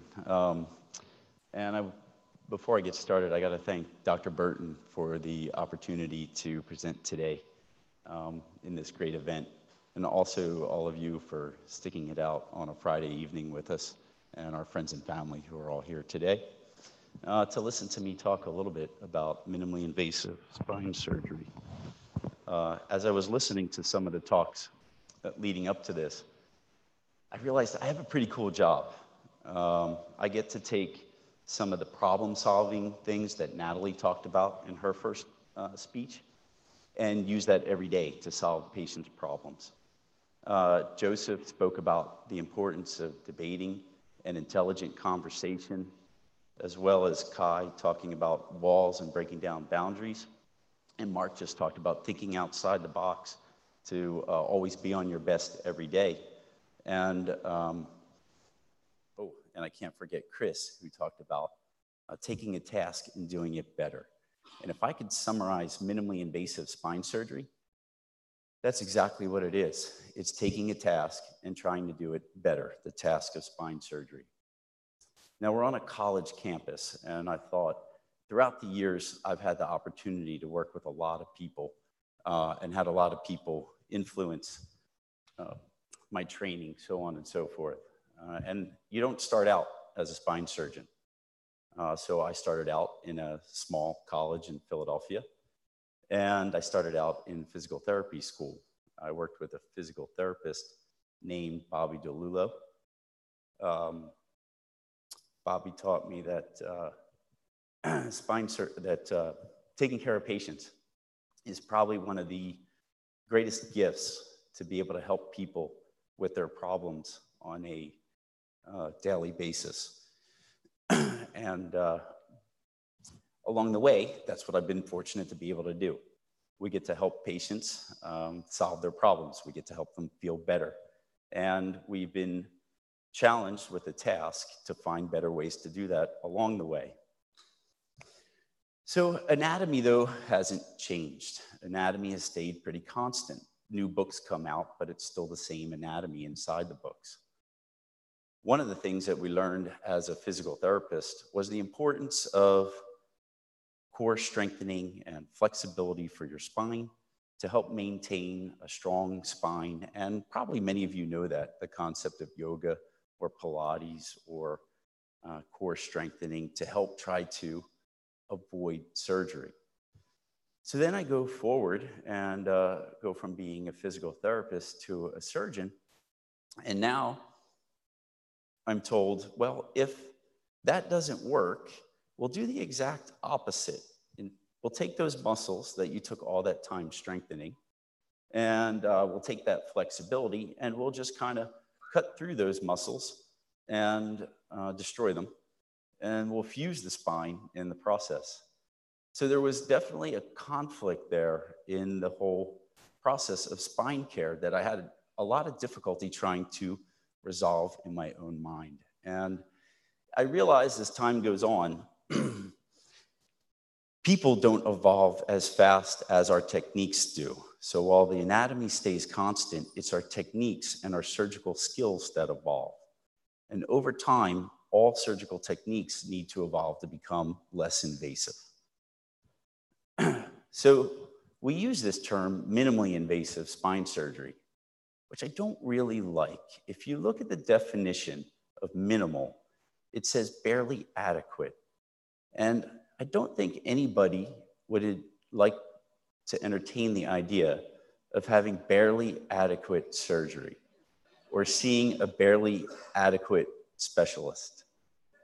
So that's one of the problems. And the other thing is that if you've heard this phrase, minimally invasive surgery, don't think that just because it's done through a small incision, it's not a real operation and that problems can't happen. This would be an example. This is a patient that was referred to me from a very good surgeon who wanted to foray into the realm of minimally invasive surgery. Now, the screws on the left should look more like the screws on the right. They don't belong exactly where they are. In fact, I'm not sure if any of them actually hit the mark. So the person did very well, but minimally invasive surgery, not done well, can still be problematic. So a lot of people hear about minimally invasive surgery and they think lasers, robots, or stem cells should be involved. And if I were to start maybe an entrepreneurial practice, I might call it the Malloy Institute for Robotic Laser-Assisted Stem Cell Surgery, because everybody would be interested, you know? While these are tools that we do use, robots today do not do the operation for you. Lasers cannot do the surgery. They are precise for cutting tissue and are used, but they don't perform the operation. And stem cells cannot clone you a new spine. But these tools are important in minimally invasive surgery. But as you learn to use these tools, you have to realize that not everything can be fixed with just one tool. There was a movie called Fast Times at Ridgemont High. And Jeff Spicoli said, "My dad's a TV repairman. He has the ultimate set of tools. He could fix it." We have to be more like TV repairmen. We can't walk around with a hammer looking at everything like a nail and thinking we can solve it with just one operation that fits most people. So as we evolve, we get to use cooler equipment. This is an example of robotic assisted CT guided imaging that allows us to gain access to places that would be difficult to see without direct visualization by opening the person up. And so this would be a case example. And I apologize that I don't have any pictures of alligator bitten hands or firecracker exploded hands for the kids. But some of these pictures that are still in here are a little graphic. So if the surgical pictures bother anyone, I do apologize in advance. This was a college-age student. He was starting at FSU, I believe, and was a freshman. He had this fracture, if you can see down there on the PET scan, right there. There's, this lights up in the area of a fracture. So this fracture we typically treat in a brace. The brace would theoretically give the fracture a chance to heal, just like putting a cast on someone's arm. However, we know the data on these fractures, and they don't heal. Over time, they become less symptomatic, but the bone never actually heals. And again, that's another conflict or conundrum in orthopedics, where who accepts a broken arm that still flaps around? That's not usually an acceptable outcome. But the concept was that to operate on a fracture like this, the morbidity associated with the surgery would be greater than letting it go on to a non-union or a fibrous union. So after his entire freshman year in a back brace, which it's been a while since I went to college, but when I was a freshman, I don't remember chicks digging guys in back braces. So his freshman year did not go so well. And I started to think, you know, the sociologic impact of wearing a back brace may outweigh the risks of minimally invasive surgery. So the pictures on the right are actually the microscopic view. That's an instrument going into the fracture site called a curette. We're taking down the fracture that's not healed, bone grafting it, and then using CT-guided imaging through a poke hole incision, I was able to place that screw directly across the fracture. I think he spent the night in the hospital, went home the next day, the fracture healed. He joined a fraternity, plays intramural sports. I have no idea who his girlfriend is. But so the idea is that we are evolving as surgeons to develop techniques that allow us to do real operations just in a less destructive way, so that we don't destroy your muscles and we don't necessarily take away all the normal function of your spine. We preserve the normal anatomy and correct just the pathology, and that should lead for a quicker recovery and less morbid procedures. So why do it?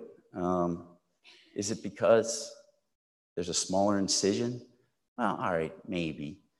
Is it because it's less painful? Well, it is for the patient, but not always for the surgeon. When you're in training and you're trying to learn to do these things without being able to see them, it can be a little bit painful to learn.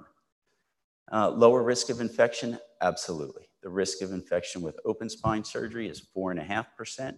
With minimally invasive spine surgery, it's less than 1%. Blood loss?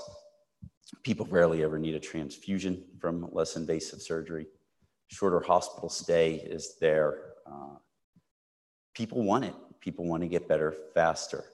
If I was told that I needed to take 6 months to a year off to have an operation, and then I could go back to my job, I would say, not happening. I can't do that. People need to get back to work, back to life faster. So will the long-term results be the same? It's to be determined, I guess, because these are newer techniques. However, they're still the same operations. So there's really no reason to think that they won't have the same outcomes. So then I look back to my training, and my training I considered to be MIS, maximally invasive surgery. Sorry if any of you guys are watching. So during my training, we did big open procedures. And now we rarely have to do surgeries open in that style. I look back at some other things that were popular during that time. There was a show called about a family in California, a reality show.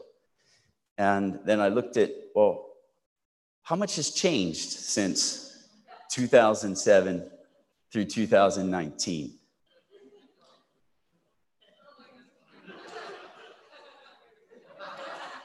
Most of the anatomy stays fairly constant. So the techniques is what's allowed us to evolve. But this is confusing to patients because, boy, I see in the range of 40 to 50 patients a day, a couple days a week when I'm not in surgery. That's a few thousand patients a year.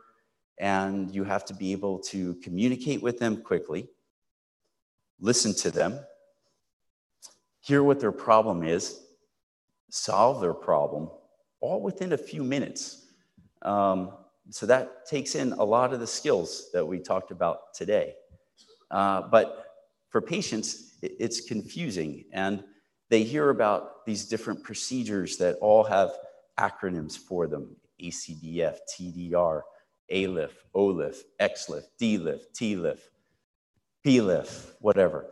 So they go on and on. And the biggest thing, I guess, to understand about these procedures is that they're all different ways for us as surgeons to access your spine in a less invasive manner for the most part. This is just a diagram to help any of you who are curious in what they mean, showing the different approaches that one could use to access the spine through the various different alphabet soup letters.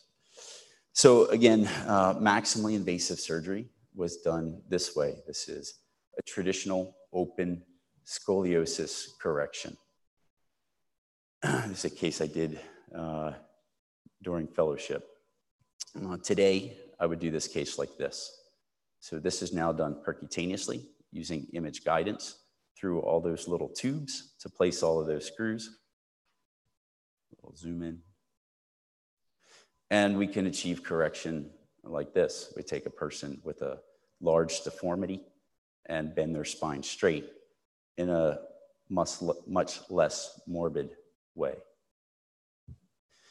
I don't think it's okay for somebody to come into the hospital for an elective procedure and looking like they got attacked by a shark. So the idea of these smaller incisions is important. What we've done, though, along the way is we've taken our traditional, what I like to refer to as a shark bite incision over the person's spine, and we just use the small portion of it that we need to access the area we need to. So now the incision might look like this, just enough to make room for us to pass a retractor that's table mounted or has a light source in it so we can see inside. And then using long handled instruments, we can work down a tube into the person's spine, correcting their pathology while preserving everything that's normal around it. I love this slide because the anesthesiologist is even paying attention. So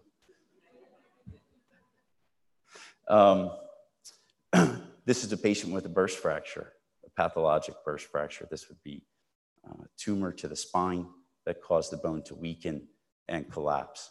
Typically, this would require a large shark bite style incision to remove the tumor in the fractured vertebrae, decompress the spine, and restore the normal alignment. This was done through that tubular retractor that I showed there. Even less invasive if you don't have to remove the whole vertebrae. You just need to lift it back up the way it belongs through 2 poke hole incisions. A balloon could be placed. The end plate of the vertebrae could be lifted up.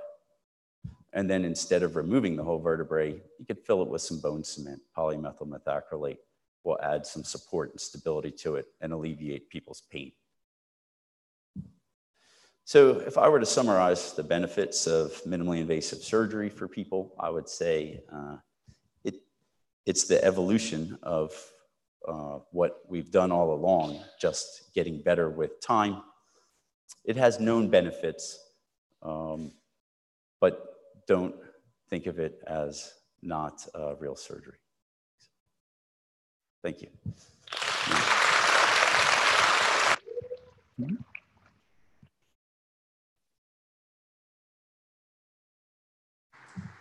Okay, thank you, Dr. Malloy.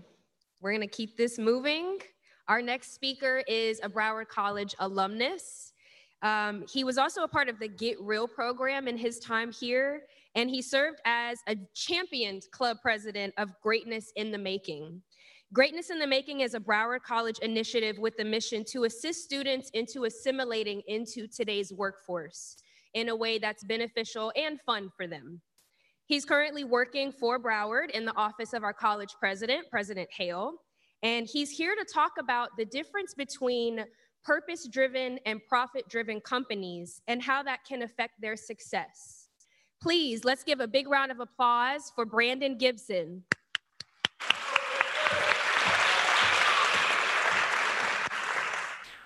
Good evening, everyone. You know, when looking up the definition of entrepreneurship, I saw that it was defined as the risk taker in a business. And you see, that has honestly been the motto of my life. I mean, you name it, I was willing to take a risk on it to see if it would become profitable. I remember when I was in school, I started an organization, a candy business, right? Because every entrepreneur starts in school.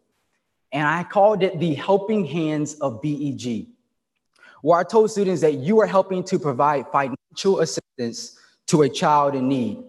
Until one day, one kid asked me, and he got smart. He said, what does BEG actually stand for? And I was forced to tell him, Brandon Elijah Gibson. You see, you are the helping hands that financially assist me. But that later led me, and that passion that I had led me to starting another business where I would purchase clothes, shoes, apparel, you name it. I would purchase it online from overseas and imported it into the country. Why? In the hopes of selling it to make a profit. You see, an entrepreneur was just who I was and what I would become. Someone who always saw that potential inside of me was my mother and said that I will become her billion-dollar son. You know, why she said that? Honestly, I think it's because I'm her favorite. She's actually in the audience, so we can ask her afterwards. But you see, that potential that she saw and that I had inside of me later led me into starting a pressure cleaning business by the name of Pristine Pressure Cleaning, where I would go to homeowners and I would ask if I could pressure clean their decks. You see, at the time, I lived in Virginia, and I don't know if anybody's ever lived up north. The heat is terrible. I mean, it's terrible, is the best words I can put it. And so what that does is it causes the decks of homeowners to deteriorate, you know. And so what pressure cleaning does is it provides the opportunity to help revitalize those homeowners' decks. So I had identified the problem, you know, the deterioration, destruction of homeowners' decks. I found my target audience, neighbors in my neighborhood, and I identified the solution, pressure cleaning. In my eyes, I had created the foolproof business model where my goal in the 10th grade of driving to school in a Lamborghini, right? That's everybody's goal in the 10th grade, would come to fruition. What was the reality? I can tell you it wasn't that I had a Lamborghini in the 10th grade. You know, I realized that I went into the business solely believing the idea that if I could get enough funding from my investors, my parents, that I could grow the business to doing $100,000 a year. Now, it's funny when I think about it, and you guys can laugh at that too, because I almost thought it was possible. But what I realized is it was for three main reasons. One, I was 15, and my parents were not going to let me drop out of school to start any pressure cleaning business. Two, my investors, AKA those parents that I mentioned, were going to take most of that money anyway. And three, which took me the longest time to realize, is that I was driven mainly by the thought of how much money I could make and not by providing an intrinsic value or purpose to my customers. And you see, I accredit the failures of so many businesses, whether startups or established, to the false perception centered around entrepreneurship. You know, these entrepreneurs believe that if they can, right, bring in as much money into their business, that can be used what fuels the business and grows. You know, you have to ask, why do they think like that? Because entrepreneurs have expenses. They have to pay themselves. They have to pay employees. They have operational costs. They have investors. Me, I had investors and more investors to pay. But at the same time, these same entrepreneurs forget the transformational ideas and services that their business was built off of, right? That purpose before the thought of money even came into the picture. And so in my eyes, I believe it creates an indefinite cut in a business. And in the last speaker, he talked about spinal surgery. And I believe, that can be applied to entrepreneurship. Businesses create a cut in the business that leaves the business vulnerable and susceptible for additional problems to enter the business.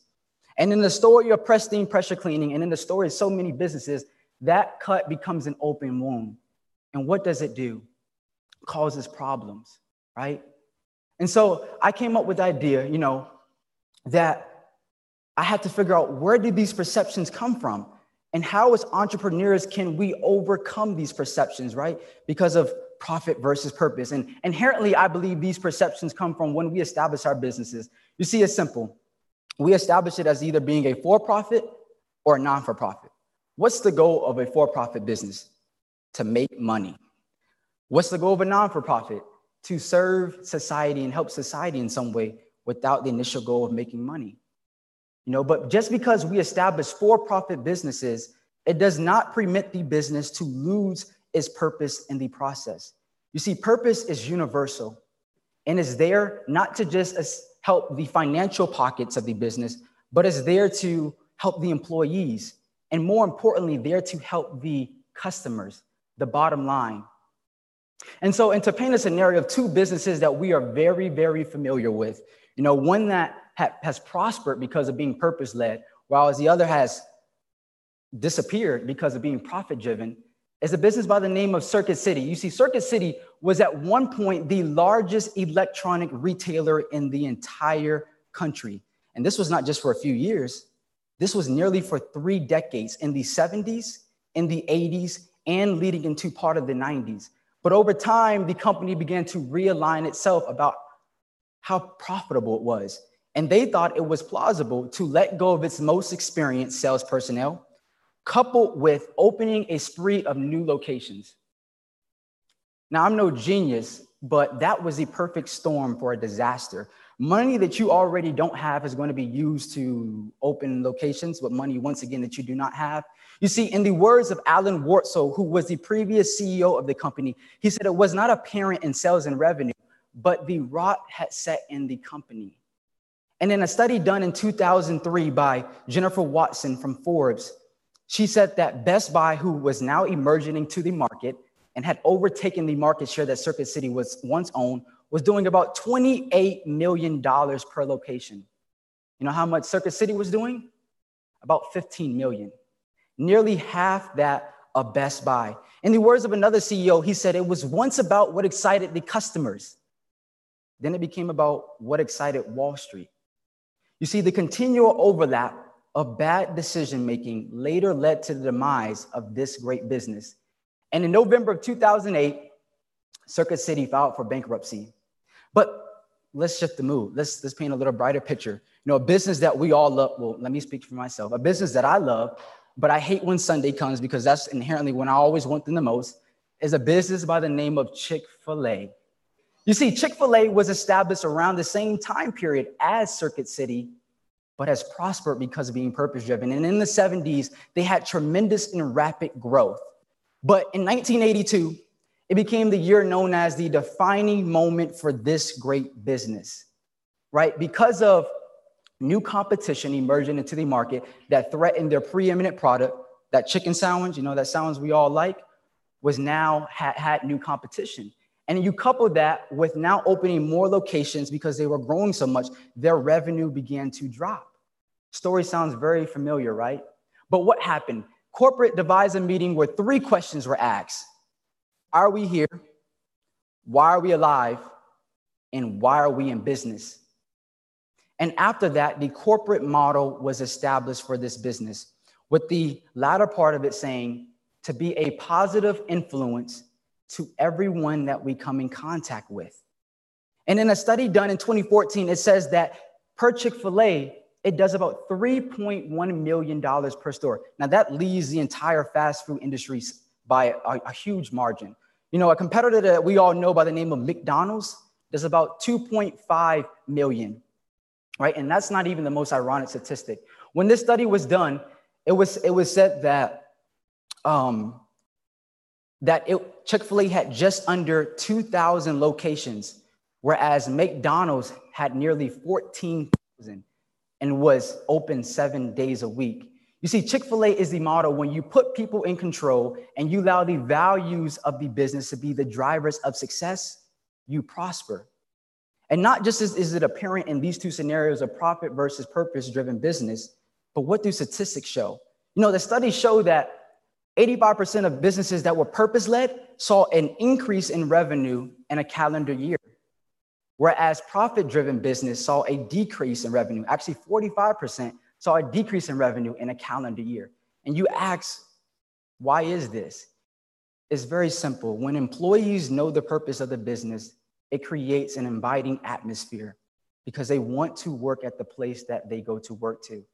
And when customers enter into the business, they feel that atmosphere. And so what effect does that have? It sees a revenue increase and more profitability for the company. And so I wanted to figure out, you know, how powerful purpose was in general. And so I did an experiment on my own. You know, I asked my mom what may be seen as an eccentric question. I asked her, why did you have kids? This was the response I got to it. Really? Foxy emoji with the mouth open.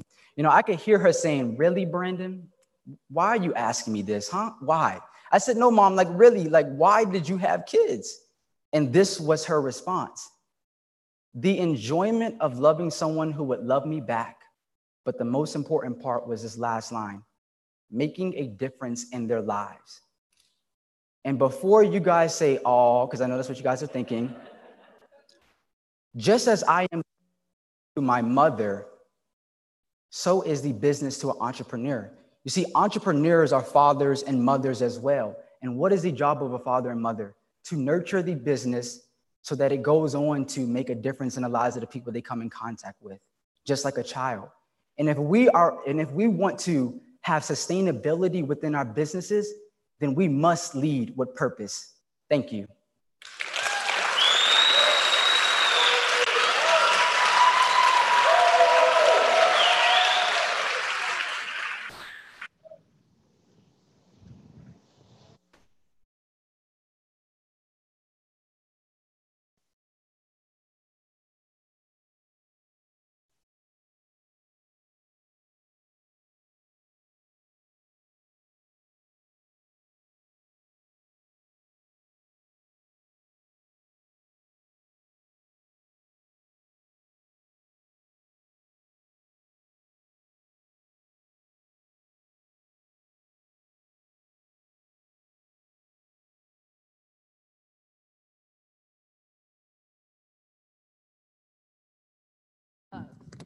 Tracy Baxley is a university professor and the founder and CEO of her company, Brown Schooling.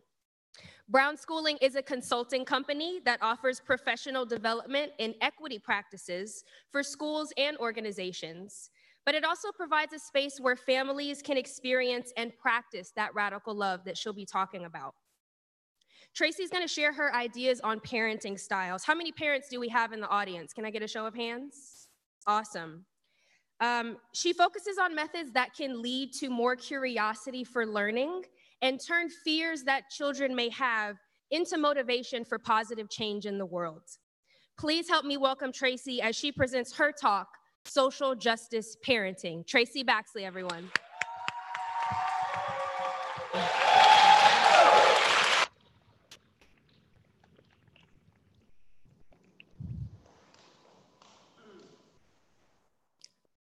Why wasn't I more kind? Where was my radical love? Did I do enough? It was an ordinary Thursday morning in my house of 7 with 5 school-aged, overscheduled children. I was involved in my normal morning multitasking where I was cooking breakfast, packing lunches, checking backpacks, and giving directives. My 13-year-old son had recently been diagnosed with anxiety, and normal situations were now seen as unsurmountable obstacles. I was always his champion, his go-to person, his rock. I understood him. Actually, there's a little of him in me. But as his anxiety increased and his irrational reactions grew more and more, and as his Black male body got taller and took up more space, and I saw so many moms losing their Black sons at the hands of others, my everyday ordinary concerns began to manifest as paralyzing fear. On this ordinary Thursday morning, my son came to me and said, "Mom, I forgot to do one of my homework assignments that's due today." I said, "Well, do what you can in the car and turn in what you have." I could tell he was getting upset, and I saw his anxiety starting to rise. But I thought he can use some of the strategies that he's been learning, and he can work it out by himself while I finish up the morning routine. As we start piling in the car, heading for school, I noticed he was missing. So I honked my horn several times, and he didn't come out, and I felt my anger starting to rise. And so I got out of the car, and I went back into the house, and I went to his room to tell him to get in the car, and I didn't see him. My anger was turning into stress. I was running around the house calling his name, and all I heard was silence. And my stress is now turning into that paralyzing fear. And that inner mean girl, she started waking up. "You're a terrible mom," she said to me. "You knew he was struggling. You knew he was struggling. Why didn't you plug in?" Why didn't I plug in? Why didn't I listen to him? As I run to my bedroom, the only room left in the house to check, he wasn't there. And so I fell down on my knees, tears streaming down my face, and I said, "Why wasn't I more kind? Where was my radical love? Did I do enough?" Home should be a safe place, a place where every child is heard and valued and unconditionally loved. In 2017 and 2018, Huffington Post, Time Magazine, and Psychology Today, they took a poll and they asked parents, "What are your greatest fears for your children?" Consistently, some of those answers included my child being safe in the world, my child being attacked or bullied, or my child growing up with a sense of privilege and not enough compassion. The same question was asked children about their greatest fears, and their responses included gun safety, violence, bullying, and domestic abuse.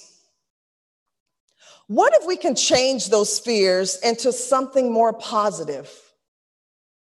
What if we could work together so that every child felt safe and secure and a sense of radical love? Paulo Freire defines radical love as an act of courage, not fear, an openness to see others, to hear others. Every child has a story, especially those children who've been marginalized or who have been silenced in some way. Radical love is the commitment to dialogue, the commitment to listen. What if, as former President Barack Obama said, we are the ones we're waiting for. We are the change that we seek. On that ordinary Thursday morning on the floor in my bedroom, I was parenting from my fears. My son, my Black teenage son, full of anxiety and possible irrational thinking and wearing a hoodie, was now walking or running somewhere in my predominantly white neighborhood. I was afraid. I was living in paralyzing fear, and I needed some way to change that fear. Social justice parenting is a result of that transformation. I want you to think about if you are interested in social justice parenting, all you have to do is remember one word, and that word is rocks. No, it doesn't make sense right now, but follow along. Imagine, if you will, a stream or a flow of water in a river. And in that stream represents fear, your fears and your children's fears. Now, if we take that river and we put rocks of radical love in the middle of that river, it can transform fear. Radical love has rippling and expansive ways of transforming fear. Radical love rocks. Reflection, open dialogue, compassion, kindness, and social engagement. Let's start with the rocks. Reflection. I'm going to begin by asking you to reflect on your own experiences, your own childhood memories, ways that you are privileged, ways that you may feel marginalized, and think about the impact that this has on your life and the life of your children if you're a parent. Self-reflection is essential in social justice parenting. I often reflect on my own childhood memories and their impact on my parenting. For example, one thing that I remember, my dad, who was, he came of age during the Jim Crow era, and he would say to me, "Don't trust white people. Don't trust white people." I mean, you saw my family picture. You think I listened to that, right? Hey, babe. But for me as a young child growing up in a all-white neighborhood, my family was the only Black family in my neighborhood at that time, and this brought a lot of angst to me as a young child. But it wasn't until I was a young adult that I recognized the context in which his perceptions and his fears were shaped. You, as a parent, need to think about your privileges and how we convey those to our children. In my house, we openly, intentionally unpack power and privilege and how it's situated in the world and where my children fit into that. I once had a coaching client who said to me, "I just want to keep my kids in a bubble. I just want to protect them from anything bad that's going on out there. Why can't I keep their innocence as long as I can?" And my response to her was simple. Aren't you lucky you get to choose? There are so many children that don't get the privilege of living in that bubble, not even for 1 minute. Truth, it can't happen in that bubble. Social justice parenting is about us stepping outside of that bubble to teach our kids about others and reflecting on our lives and what we have or don't have and how we can build relationships with our children, with other people. O is for open dialogue. Sometimes we have to have those hard conversations with ourselves and with our children. Black feminist scholar Bell Hooks says, openness and honesty are the foundation for insightful dialogue. Now, I'm not telling you you're always going to know the right thing to say to your children. Some of these topics are hard topics, and I'm not telling you you're always going to say the right thing. But your children need to see that. They need to see that you don't always have the answers. They need to see you open and honest and vulnerable and full of emotions and constructive ways of dealing with those emotions. Open dialogue is also about listening to our children's voices and affirming those voices. If we thought about the power differential between parent and child, and we let that get in the way of listening to our children, they slowly lose the power to hear their voices, and they lose the power to use it in the real world. And we don't want to do that. We don't want to silence our children. C is for compassion. Having compassion for yourself, having compassion for others, and modeling compassion to our children is essential. Sometimes my family, we will pay for the person behind us in line, and my kids get so excited every time we do it. They think they are changing. They're changing the lives of the people that they are paying for. It's a very small gesture.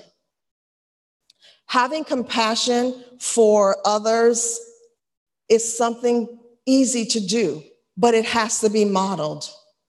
One of the things that we do in our house, because it's really about teaching kids to see others and see others' perspectives, we call it owning your own junk. And so what that means is when my children come to me and they like to tattletale about what their sibling did or what their dad did or somebody at school, my first response is, wait a minute, own your own junk first. So they have to then go back and take ownership into their position or their part in whatever thing they're trying to tell me. So this teaches them that there's more than one perspective. Kindness. Kindness is the extension of compassion into an action, a doing, a practice. Acts of kindness are more than just, they touch lives more than just the recipients of the kindness, but it really adds value to the lives of your children. It teaches them to make kindness permanent in their lives. One time, my family and I were in a drive-through line, and the person behind us was blowing her horn, and she was screaming that we were taking too long. And listen, we got 5 kids, so we do take long. And I don't know about your kids, but we go through the same drive-through, and they have to look at the menu like it's a new menu. So I felt her. But when I got to the window, I asked the cashier to pay my bill and pay the bill of the lady behind us. And my kids were like, I can't believe you're paying her bill. She was so rude. And I said, yes, but maybe she needs a little love and kindness today, and we're in a position to give it to her. And as we drove off to the red light, the woman drove next to us and she said, thank you and God bless. And so my kids got to see radical love in action. That radical love wins. It's about filling their cups with things that are positive and things that are lasting, making kindness permanent over time. The final building block is social engagement. Social engagement is the pathway to activism. If we look back in time, we will see that there's so many groups of children that made lasting, permanent changes in our society in spite of fear or walking through fear. For example, in the 1960s civil rights movement, you have the Children's Crusade.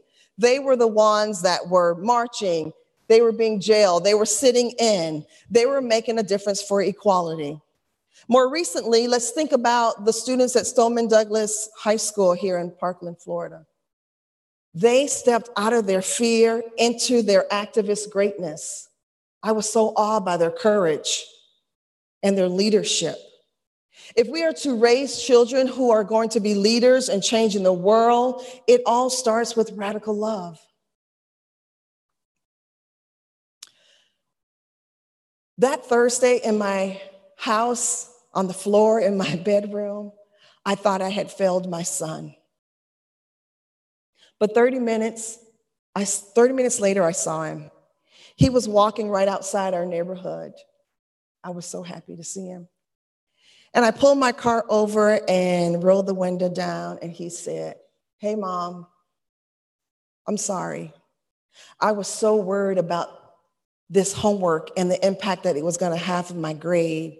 I got so upset and I needed some space to walk it off. I had my phone on me the whole time. I'm okay, but I'm sorry.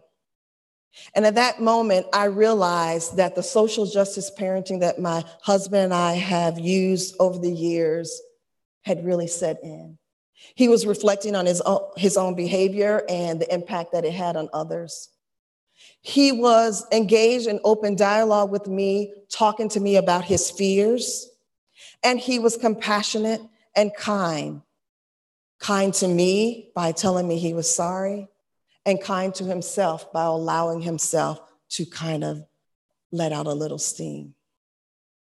I hope tonight that something that I said resonates with you tonight, that we can take fear, that river of fear, and we can transform it. We can transform it to radical love. So my thoughts for you tonight, when you leave here, if you can ask yourself similar questions to the questions that I asked myself that ordinary Thursday morning on the floor in my bedroom, how can you be more kind? How can you model radical love? Are you doing enough? I hope the answers to your questions guide you in your parenting and in your life. Thank you.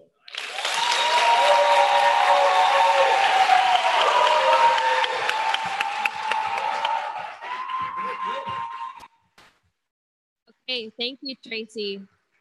All right, we've come to the end. I'm so excited. I'm so happy. I'm so proud of all of our speakers. Let's give them all one more round of applause. Okay, if you didn't know, we are having a reception afterwards where you can talk with our speakers and any of our committee members.